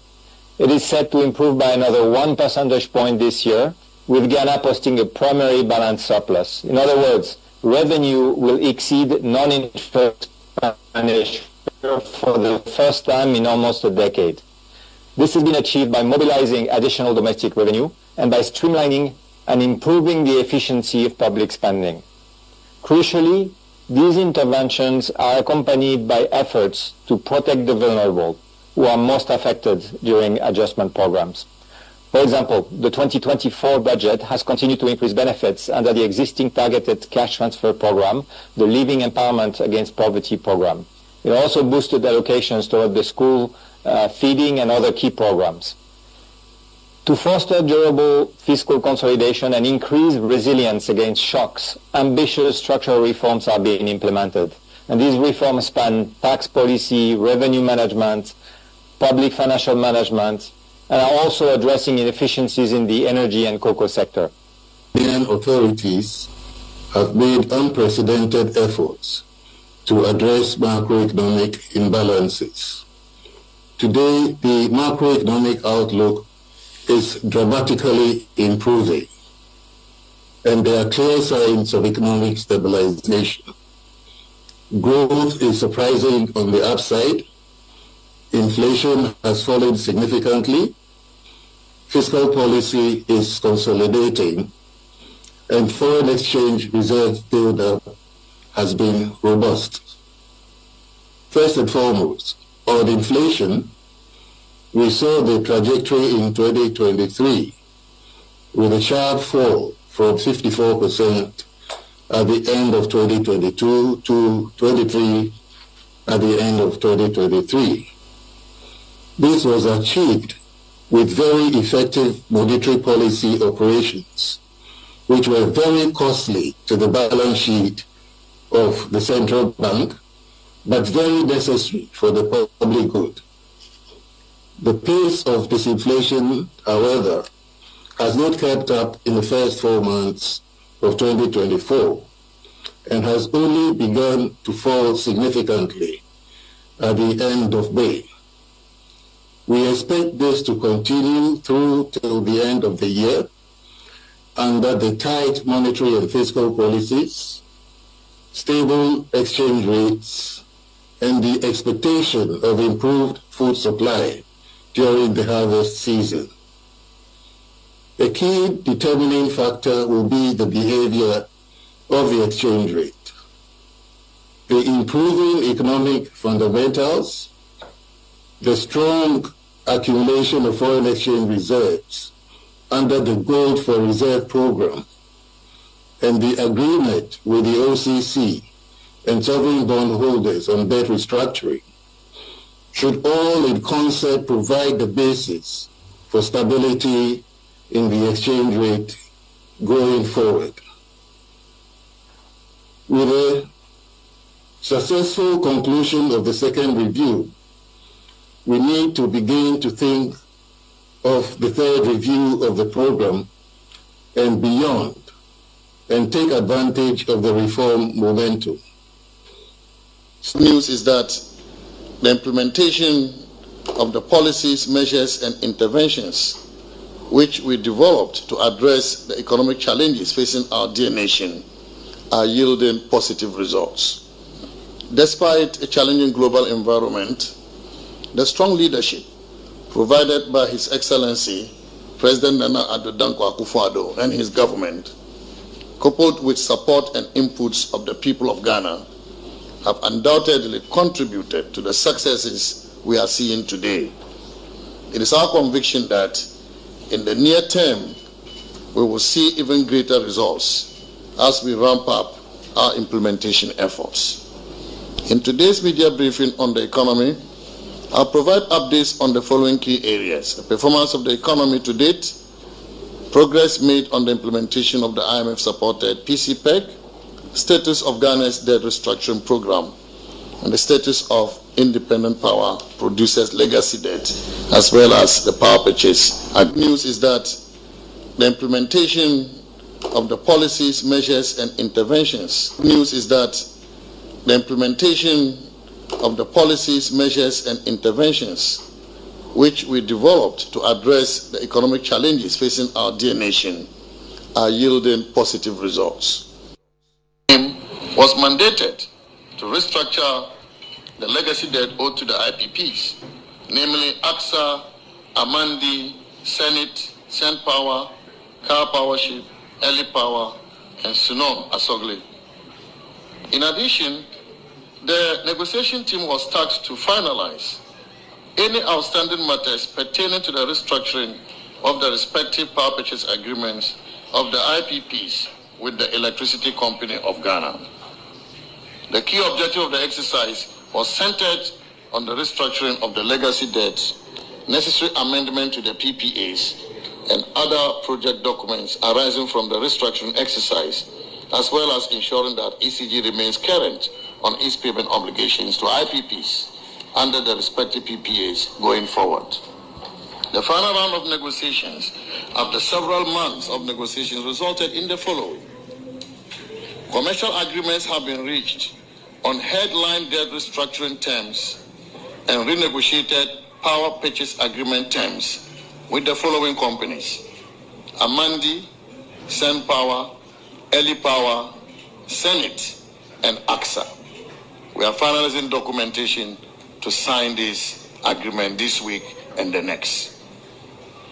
The amended Amandi, Power, and Eli Power documentation will require parliamentary approval, and the government negotiation team is pursuing an aggressive timeline aimed at securing various regulatory, ministerial, and other approvals prior to presentation of the amended documentation to Parliament for approval before Parliament rises at the end of July 2024. Work on closing out and executing the Sunom Asogli restructuring package and documentation is also in progress. ECG and GNPC have agreed all commercial terms under a master gas supply arrangement, with final technical details being considered, under which GMPC will sell to ECG fuel in bulk for onward supply to the IPPs as part of the conversion to a tolling arrangement. The master gas supply arrangements between ECG and GMPC are central to the restructuring exercise. The GNT is further engaging car powership to close out the car powership restructuring as soon as possible. I have read from the media yesterday the Chamber of IPPs disputing the assertion of our concluded negotiation with the IPPs. And I'm sure that he wasn't well informed at the time the chamber issued the statement. I want to repeat that we've reached agreement with Amandi, Sen Power, Early Power, Senate, and AXA. We have 7 IPPs and we've reached agreement with 5 of them. That is very positive for our country.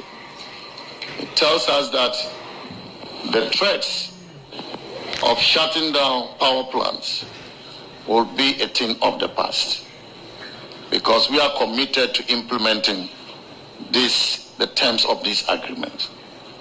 We already have started performing on our side, and to date, government has paid in excess of $400 million United States dollars to all IPPs as part of our performance of the agreement that we just reached.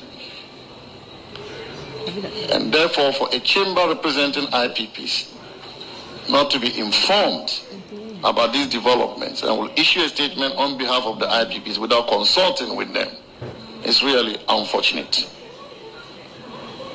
I hope that will be guided going forward, because it is not in our interest to always go there with false information, with negative information. What for?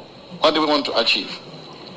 Should it not be in our interest as a country that government has worked tirelessly to reach agreement with IPPs? Is it not in our interest as a country? So why would a chamber representing IPPs go out there with such false information?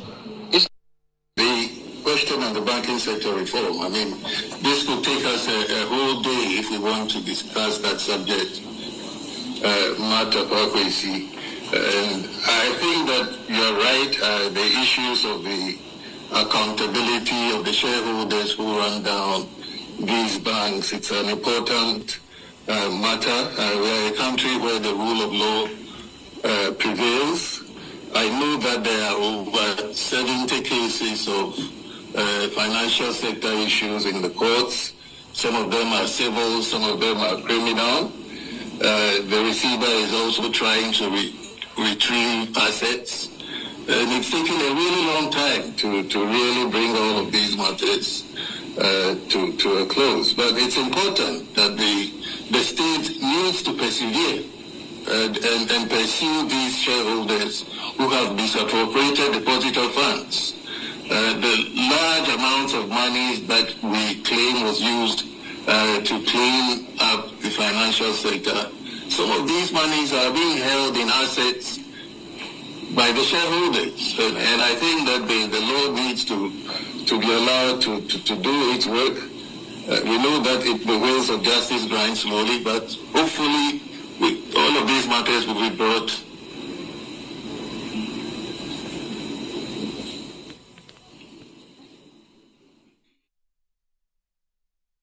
So those were excerpts from yesterday's briefing. Please summarize all what they said for us. Doug, I think that the major summary of this is that Ghana is doing well. We are doing well. We are doing well. Okay. Because if you look at what the Ministry of Finance has been able to do over this very difficult period, it's very, very significant. And yesterday, by close of day, we had received our third tranche, and that had come in about $360 million US, and that has come extensively after the IMF board had agreed and approved our continuous engagement with them, having reviewed and evaluated the first and second tranche. So that brings us to a total of about 1.6 billion US dollars under the period. But the minister said very clearly that we've had some very difficult times, especially in 2022 when the highest performance growth was about 4.7%, and 3.1% in 2023, and 6.8% followed, and all of that. And stated how, you remember how inflation went very, very high. Inflation went so high, everyone was very scared. It was peaking at about 54. And just under 2 years, we have been able to bring it to about 23.1% as of May of 2024, which tells you that the economy is good now. And I'm excited for Ghana. I'm excited for the Ghanaian people. I'm excited for the fact that a lot more measures have been put in terms of policy by the Bank of Ghana to deepen and tighten monetary policy over the period. And having also seen that there's a lot more funds that are going to come in this year beyond the 360 million that came in yesterday.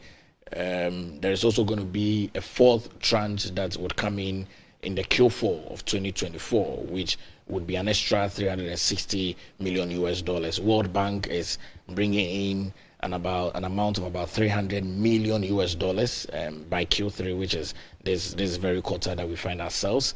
And then there are some more disbursements that are coming from bilateral institutions, the Garrett project, about 150 million US dollars, and all of that. I think for me, one of the most exciting aspects of yesterday's presser was the fact that we have been able to do some debt restructuring beyond the domestic, but we've also been able to do some debt restructuring with our external bilateral partners. That for me, it's been very key, because we put a standstill on our debt restructuring with the external debt restructuring process in 2022 of December 19th, and we requested for the G20 common framework, and we went through it and announced to the G20 team that would want to request for some relief through that process. And it's important for me to see that over the period we have been able to do some OCC debt to be restructured. As at the end of 2022, that was about 5.1 billion US dollars, and now there's been an official and agreeing cut-off date of debt restructuring. That external one for me is key, because now between 2023 and 2026, there's some service relief about 2.8 billion US dollars. It means that the economy is good. The confidence that we need in the global market is coming back, and I'm particularly excited about that. And so, in summary, for what the Minister for Finance did yesterday is clear indication that, President Nana Addo Dankwa Akufo-Addo said it during the COVID pandemic, that people should take care of themselves, because we are better managers of the Ghanaian economy. We understand the Ghanaian economy. We know how to bring it back. And it's been very evidential. The ministry has worked tirelessly. And we must commend all of them, all the workers of the ministry, Bank of Ghana, even the local team of IMF. We must commend all of them for their efforts. Going through the conversations, and also seeing that we've also had huge conversations with the IPPs, and I think that's very key. These are independent power producers who have been aiding to ensure that we keep the lights on consistently. Others couldn't do it because they couldn't get to a conversation of having these legacy debts, over these years, over $1 billion US dollars, these legacy debts that have been owed, have a conversation to see how we can be able to roll it out and make payments significantly. And it's key to state that all these 7 energy IPPs have been consulted, and 5 of them have agreed to go through some payment terms so that we can be able to ensure that we don't continually have legacy debts. And also to state that the other 2, which is Sonia Zogli and the other one, Sonia. So this is Amandi, Senpower, Early Power, Senate, and Akasa. So Sonny Azogli and Cal Power are those that are yet to agree to the terms. And I'm sure that as conversations are ongoing, they will be able to come to terms to agree to this. So by far, if you look at the press statement that was done yesterday, it's a clear confidence back into the Ghanaian economy, and a clear confidence that all the challenges that we've been having in months past is gradually becoming a thing of the past. And we must commend the leadership of the minister in charge now, and also commend government. And I'm sure that... commend government for what? For the efforts that we've put in making sure that a sizable part of legacy debts, I mean, I stated that. When is it legacy debt? What do you mean? It means that there are debts that have been there for a long time. So what did you use the ESLA for? Yes. The previous government, in identifying the fact that we had a debt overhang, introduced the ESLA. ESLA was supposed to pay off those debts. You collateralize ESLA. Your own report suggests that you didn't even use the ESLA money for the purpose for which it was set up. And now you say that we should commend government for doing what? For aggravating our situation and then finding a way around the aggravation. No, government has not aggravated the situation. In the energy sector? Oh, in the energy sector, government has not. Government has not. Hey. Yes, our lights are on. At what cost? Our lights are on at what cost? Our lights are on. At what cost? Oh, but dog, it was the same thing. You see, it was the same thing, but I pay for my light. Yes. I use prepaid. Yes. Yes. All of us do. I'm saying at what cost? All of us do. Oh no, at what cost? If I say at what cost, it was the same thing when we kept speaking about your accumulation of debt. You kept telling about reprofiling, and only you people have gone to business school. Reprofiling of debt and all those things. You used all manner of adjectives to describe it. Then one fine day in November 2022, you announced Ghana's bankruptcy. It's the same thing with the energy sector thing. Our lights are on, our lights are on. At which cost? To the extent that now we have been told that we have to go and we are doing a DDEP with the guys in the energy sector. And I'm saying that there was a levy that you inherited, and the levy was supposed to retire the debt. You haven't used the levy to retire the debt. You actually use the levy as a basis to even take more money, roll out bonds to take more money. You did not use it for the intended purpose. And our problem is gone from whatever it was to west. And you say we should turn around and commend you. Perhaps you should maybe say that to people who don't have the ability to analyze. When I say you, I don't mean you as a person. That's just the point I'm making. No, but Doc, if you look at the issues, I went to buy your ESLA bonds on the basis of the fact that there is a tax handle which brings in revenue. Then all of a sudden, you've turned around to tell me that although you still collect the levy up to today, you're unable to pay me my money. I should take a haircut and everything. And then you say I should commend you. Commend you for what? But Doc, you see... No, commend you for what? No, you are taking ESLA levy. Government... You have come to me as a Ghanaian. Government is ensuring... Chief, you have come to me as a Ghanaian to say that, please invest in my ESLA bonds. I'm rolling bonds. ESLA has a tax handle. Anytime people buy fuel and all those things, this money comes in. It's a no-brainer for me to go and invest. And I give my money to you. Then you turn around, even at the time when you are still collecting the money, you are collecting ESLA to today. You turn around and tell me that I should take a haircut. You can't pay me my money again. And then you say I should applaud you. Applaud you for what? Look, when the country becomes difficult. As a result of what? No, but then it's been a journey, Doc. It's been a journey. When the country becomes difficult, the economy becomes difficult. Inflation is high. Exchange That's why I asked you, as a result of what? No, but Doc, there are a number of factors. Like? Oh, you are aware. I'm aware of what? We went into an IMF because there was a global pandemic. That's why we went into the pandemic that gave you 33 billion. No, but Doc, you see, we went into an IMF because this is the IMF that we have is a post-COVID-19. I'm saying the pandemic gave you 33 billion. That's what the pandemic did for you. So don't speak as if the pandemic only brought you negatives. But the pandemic gave a number of countries some funds as well. And which of them is doing what you are doing? But look, we use the monies from the pandemic. You are aware. We used the monies for the pandemic to make sure that the citizens were taken care of. People stayed home. If you recall, we paid their salaries. We also paid frontline workers double money. You are aware. I won't go to the place where you want me to go to. Yeah, but the Minister of Finance told us, he gave us a breakdown of what you spent on COVID and what you used to balance the budget. It's the Finance Minister who told us in Parliament. Because nobody... That the monies you receive, the monies you receive from COVID, he told us how much went into COVID-related expenditure and how much went into balancing the budget. Doc, all in all... Book no lie. Doc, all in all, if you look at what the Ministry of Finance has done on behalf of government, we've had broader conversations. There's not a lot of pressure on us now because then we are given a period within which we can be able to pay monies that we owe or monies that is supposed to be given back to people that we took from. And I think that's key. That is what we must commend government on. Because government is also being very transparent with this. And so lights would continue to be on, even though you ask at what cost. Yes. But lights will be on.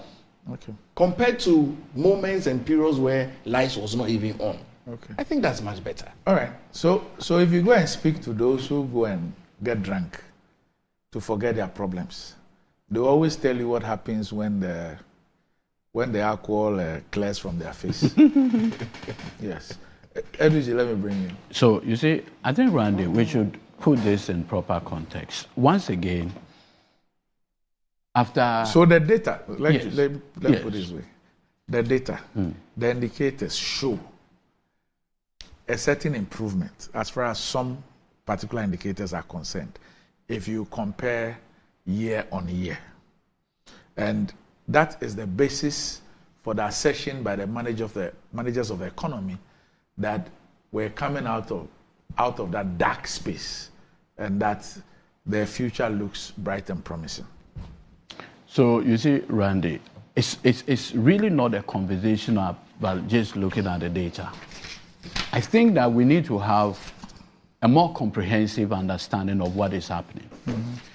Randy, first of all, we got here because, you see, a group of people got power and decided that they'll use the benefit of that power to enrich themselves. They didn't invent COVID. Not the COVID. They didn't produce COVID. I'll deal with COVID. They didn't produce Russia, Ukraine. Randy, what you should understand is that by 2019, government itself has acknowledged that the economy was not doing well. So itself had put in place a 40-member committee or so as to how to resolve the depreciation of the city. That's an acknowledgement that even as at that time, there were problems or challenges with the economy. But the point I'm making is that, listen, in the space of 5 years, right, the Akufo-Addo administration went into the Eurobond market and within the space of 5 years took $13 billion worth of Eurobond.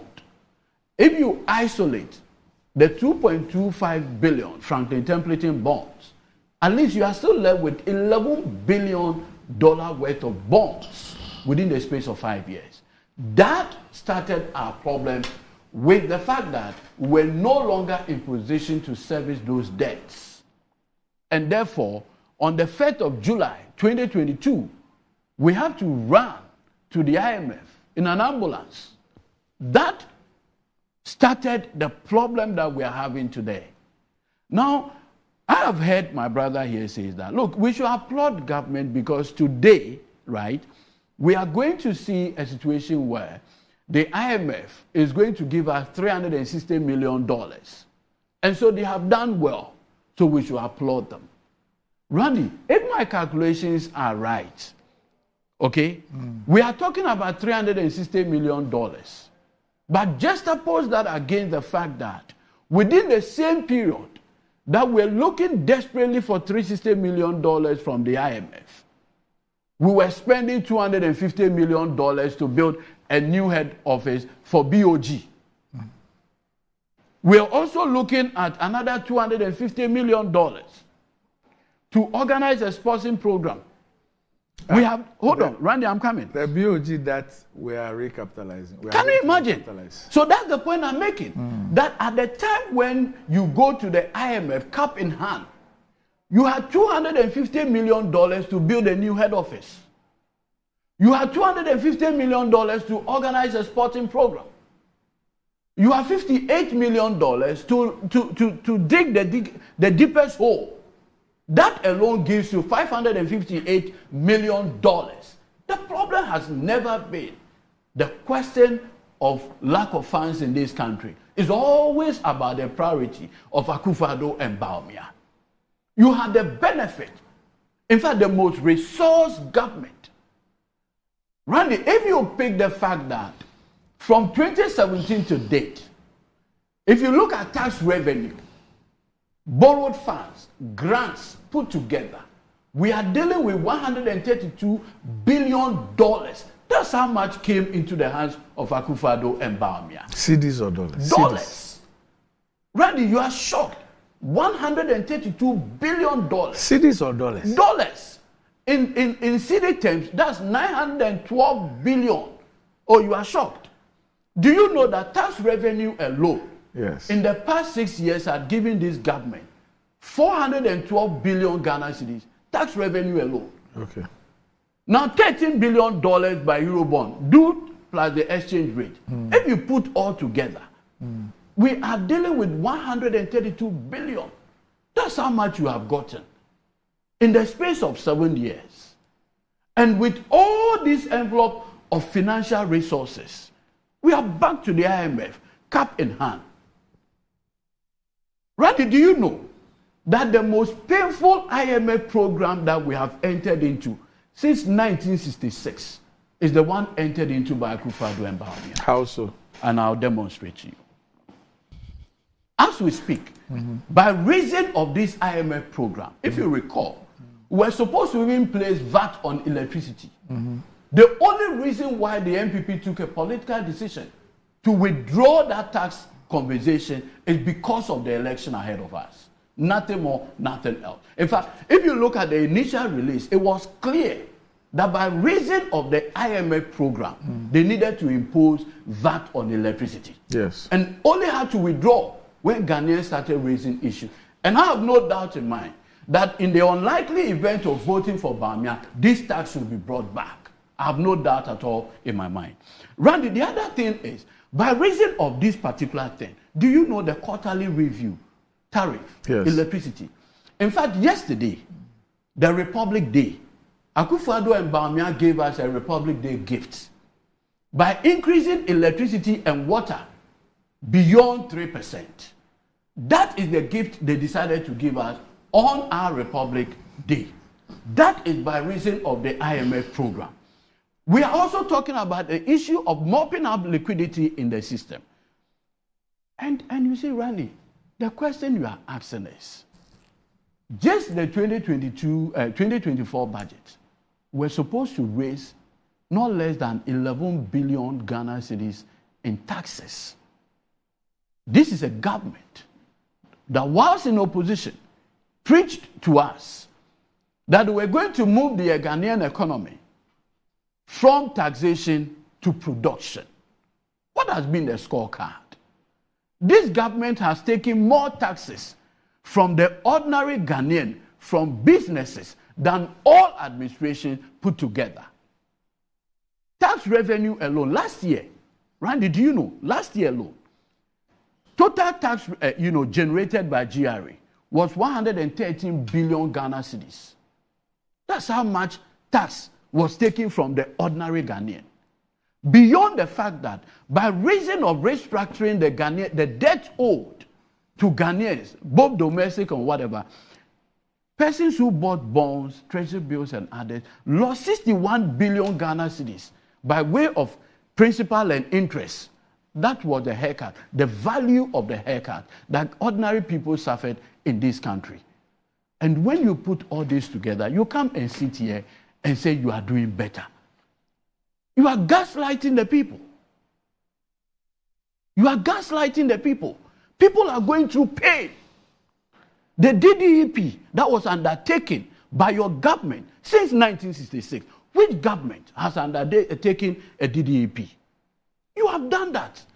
People have lost money beyond 60 billion Ghana cedis. This was interest payment on principal that they would have earned. For the first time in the history of this country, we saw a retired Chief Justice of the Republic go on demonstration In fact, she described the DDEP as something akin to military governments. That is how she described it. And you are telling us that we should applaud you because you have done what? What exactly have you done? You have brought more pain to our people. And Randy, you see, the shocking part is that I recall one of the prospectus that they sent when they were going for the Eurobond, right, was the fact that they were going to, or Ghana was going to produce crude oil and will be doing 500,000 barrels annually, and daily, sorry. So that convinced, the Eurobond, the holders to purchase our bonds. It turned out to be 419. We've not done 200,000 barrels per day since. And so it was obvious. Use deception to get people to buy your bonds. And the end result is disaster. What you demonstrate is humility. You look Ghanaians in the face. And I was listening to the finance minister the other day when he was in London. He said, oh, the day after, the dollar will come down. What the finance minister doesn't know is that people don't see him to be credible. The market is not responding to his rhetorics. What is the exchange rate today? It's been more than a week when he gave us the assurance that within a day, the dollar will start coming down. What is the rate today? It's simply because the current managers of the economy do not have the benefit of credibility. They are not persons of credit. Nobody takes their word for anything. Now you are telling me that you have made a savings of $4.5 billion by raising of the arrangement with our creditors. Even $13 billion of Eurobond could not salvage the economy. 4.5 billion. Randy, do you know that as we speak now, the same finance minister with his lawyers are preparing $2 billion worth of loan from South Korea? Yes. So you go for a savings of 4.5 billion, and what do? Go and borrow additional $2 billion. They are also looking at taking almost $1 billion from Afriism. So within this same space, you want to get almost $3 billion. What exactly are you guys doing to the economy? And you see, Randy, do you know why they are desperate for the next 6 months to go for all those loans? To have a replica of what COVID gave them in 2020. So you see, you notice that in 2020, by reason of COVID-19, we got $1 billion from the rapid credit facility. We got another $1 billion, the special drawing rights. And by the time we're done, we had raised almost $4 billion. So they are desperate to get the same fiscal space for election purposes. What kind of people are you? You have destroyed people's livelihood. And all your mind is to win an election, and to buy the mandate of the people. Once I was on this show, very, very respected people sent me messages, even some of their bonds. They can't get the payment. Now, Randy, look at the situation where you have decided to live your life well. You have enough money. Instead of going out there and enjoying, you decided to buy government instruments. There's picketing at the Ministry of Finance as we speak. Yeah. Perfect. Because of the traditional notion that government securities are more, they are more secured. So instead of spending the money, you decided to buy government bonds. You wake up one morning, the same government tells you that we are bankrupt. And you sit here and say, but that's the truth. We are bankrupt. Yes, but the point is, how did we get to this bankrupt stage? The most resource administration, because you decided to engage in, wastage, waste. Today, you, my brother Paul Green, can you go and stand at the National Cathedral site and encourage young people of this country that you have done something worth celebrating? Can you do that? You are even a Christian, a missionary for that matter. Hey, really? Yes. Oh, okay, I didn't know that. Oh, Lighthouse. He was where both. I saw him at my church last Sunday. Can you in All good conscience do that. And you were talking about legacy debt. I think, you see, sometimes I listen to you communicators of the MPP and I say, is it that you have no benefit of, say, respecting us? I recall vividly, in 2015, December, when H.E. John Dramani Mahama brought the Energy Sector Levies Act, primary responsibility, how to repay the legacy debts owed. Randy, do you know how much ESLA from 2015 had given this administration? In excess of 10 billion Ghana cedis. Go and check. And what have you used that money for? You borrowed at the back of ESLA PLC. And what became of the money?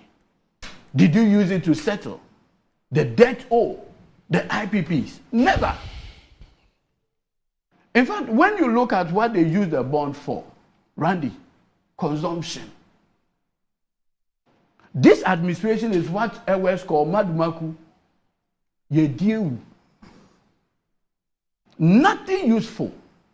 Can you tell me in good conscience what you can look Ghanaians in the face and said, we borrowed $13 billion of Eurobond. We use it for A, B, C, D. Can you do that? That is what governance is about. And when you got the opportunity, you wasted it. Akufo-Addo is what you describe. I don't know. Okay. The opportunity and the fact that you people decided to, as it were, destroy that opportunity. Today, at the end, Randy, we are battling with exchange rates in the region of 15 Ghana cedis to $1. We are dealing with unemployment rate beyond 14% from 8%. We are dealing with youth unemployment specifically from 21% in 2016 to 32% today. Incidentally, Randy, if you look at the living standards conversation, it is curious that the region with the highest unemployment rates is Northeast, where the flag bearer of the MPP, Dr. Mahmoud Bawumia, comes from. The last time he promised a watermelon factory, I understand it is in production now. What we should all appreciate is the fact that when you are given much, much is expected of you. Right. And in this particular case, what we have gotten is the regrettable use of our public funds to fund Akufo-Addo's corruption. Right. Okay, gentlemen, we use some 5 minutes to wrap up on this. Our time is fast spent. But is there a deputy trade minister designate scheduled for the appointments committee today? I am not aware. Yeah, because I've just seen, why I'm asking is that I've just seen a statement from the Minority Caucus. In fact, it is signed by Dr. Atufosin, the minority leader. And it says that it's dated today. Minority will not participate in vetting of Deputy Minister Designate for Trade and Industry. And I go through it, I don't see a name, but I say members of Minority Caucus on Appointments Committee of Parliament will not participate in today's vetting of the President's nominee for the post of Deputy Minister for Trade and Industry. The caucus is affronted by the already large size of the Akufo-Addo Bawumia government and its poor economic performance. We are again unable to support this nomination by President Akufo-Addo at this time because our country has gone through and continues to go through very difficult periods, including crippling economic crisis, food insecurity, debt default as a result of excessive borrowing, corruption in government, and wasteful and reckless expenditure. And it goes on and on. It says that the President continues to nominate additional ministers to his already large-sized government. At this injury time demonstrates a lack of appreciation of the economic mess that his government has unleashed. And they say that consistent with our position announced on 17th May 2024, the NDC Minority Caucus cannot out of good conscience support approval of this injury time Deputy Minister nominee. Okay, that's why I asked you if no, you I'm not. It hasn't come to my notice. I'm not aware of it. Yes. All right. Okay. Yes. I'm surprised. They didn't even write a name. Yes, in the statement they just mentioned that. And this is an accurate source. Yes, they just mentioned the Deputy Minister designate. Okay, I'm not aware. I am not aware. I'm not aware. Please, did you say that the watermelon factory is in production? In fact, it's a sarcasm. Okay. Because they say it's still under construction. Yes. Somebody has sent me a watermelon about opposite the factory. Yes.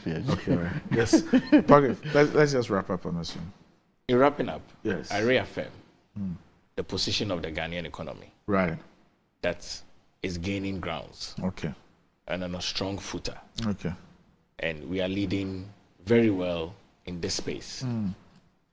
The challenges that we have had have become a thing of the past. Okay. And I can appreciate the sentiments of domestic debt exchange, bondholders, can appreciate all of that.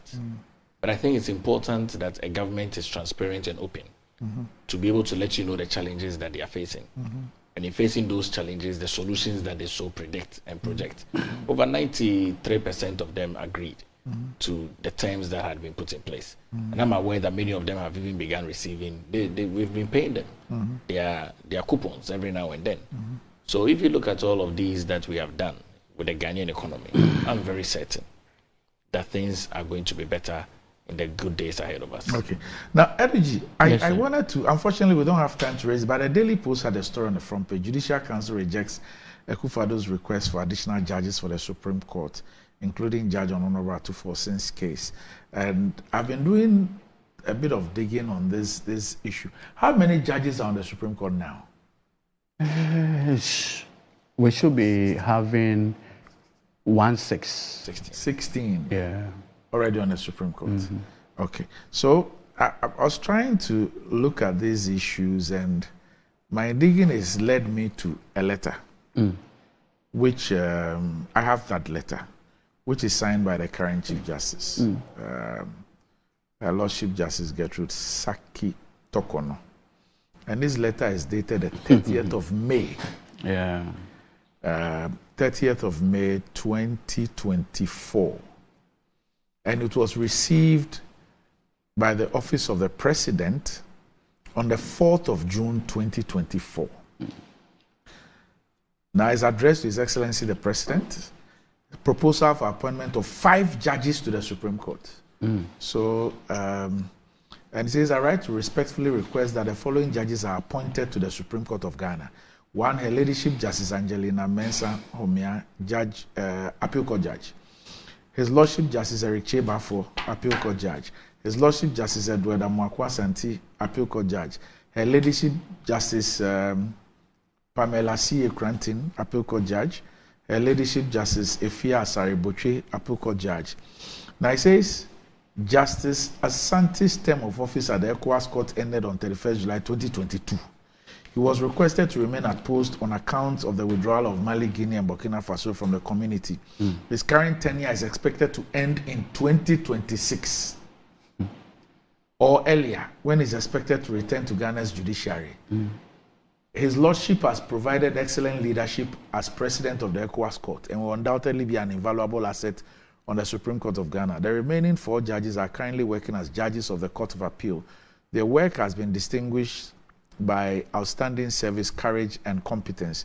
Thank you for the kind consideration. Respectfully submitted, Her Lordship Justice Gertrude Saki Tokono, Chief Justice.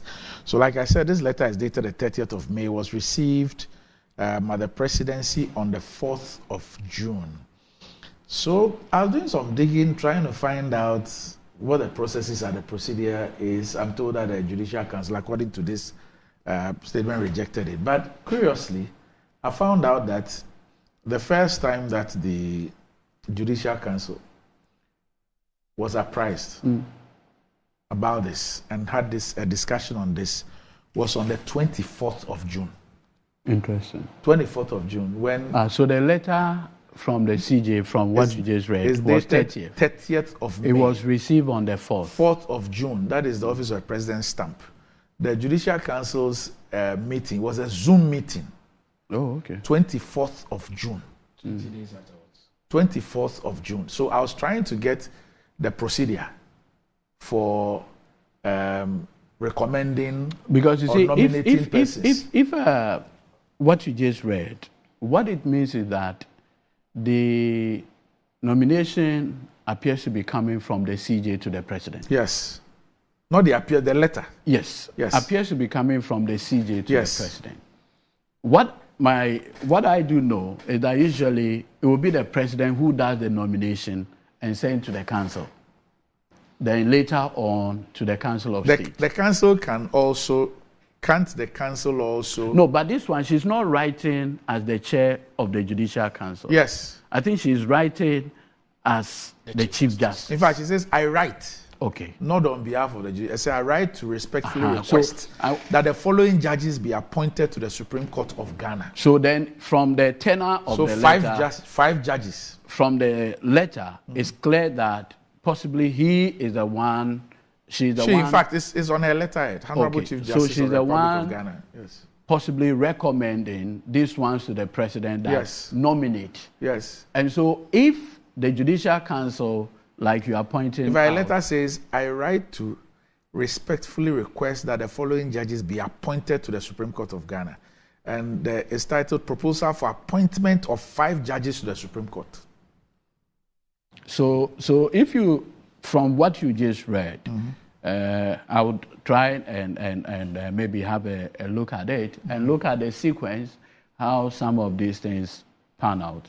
I don't know what possibly informed her ladyship, the Chief Justice's decision, as it were, to maybe suggest or recommend to the president these 5 judges.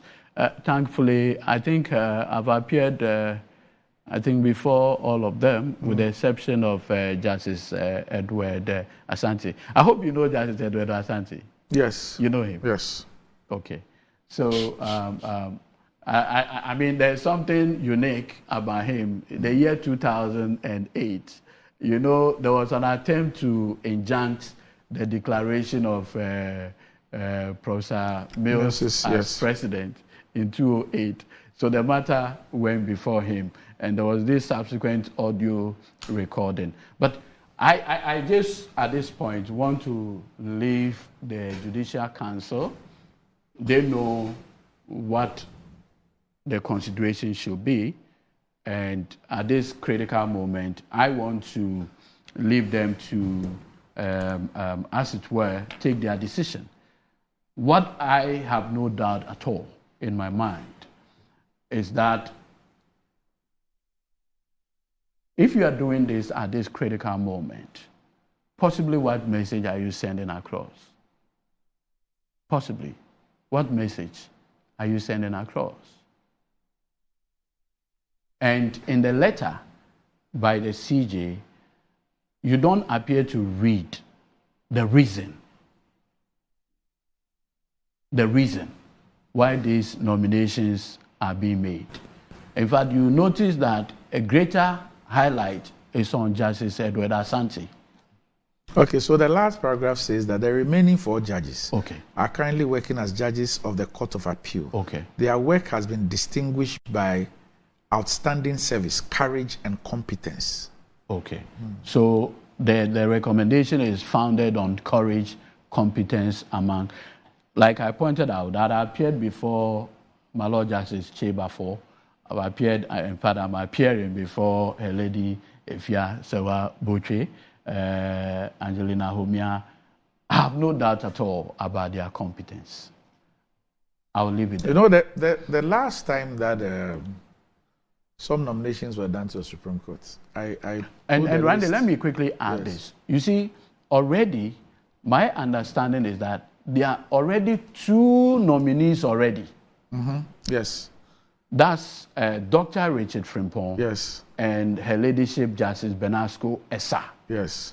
Which I understand is before the Council of State. It had gone through Judicial Council approval somewhere in February. Yes.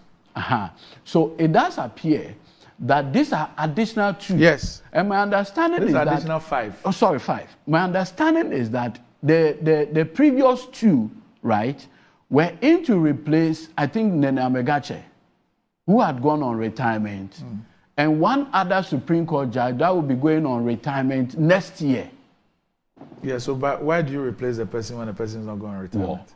So these 2 are supposed to replace that vacancy that plus was another created. 5. But the other 5 one, I mean, it's come to me as a bit of a surprise. So I'll you know, sometime last year or a year and a half ago, we did 3. There was when there were some nominations to the appeal court, and at that time I raised the issue of 2 of the senior most judges on the appeal court. So there's Justice Jamefe. Yeah. And there's Dennis. Yes, Dennis. Yes. And it appears that they are overlooked all the time. There are people who came to meet them on the appeals court and who get promoted. The current CJ, was she on the appeals court? Yes. Okay. So on the appeals, so I think she moved from the appeals court to Supreme Court 2019 also. Yes. Now, these 2 judges were on the appeal court already. And then we keep promoting people from the High Court to the Supreme Court, and then we keep overlooking these judges. The Daily Post story, if you look at it, the last paragraph suggests that these two judges I just mentioned were part of it. But the letter from the CJ to the president does not have those 2 on that particular letter. Anyway, I'm sure that it's a running story.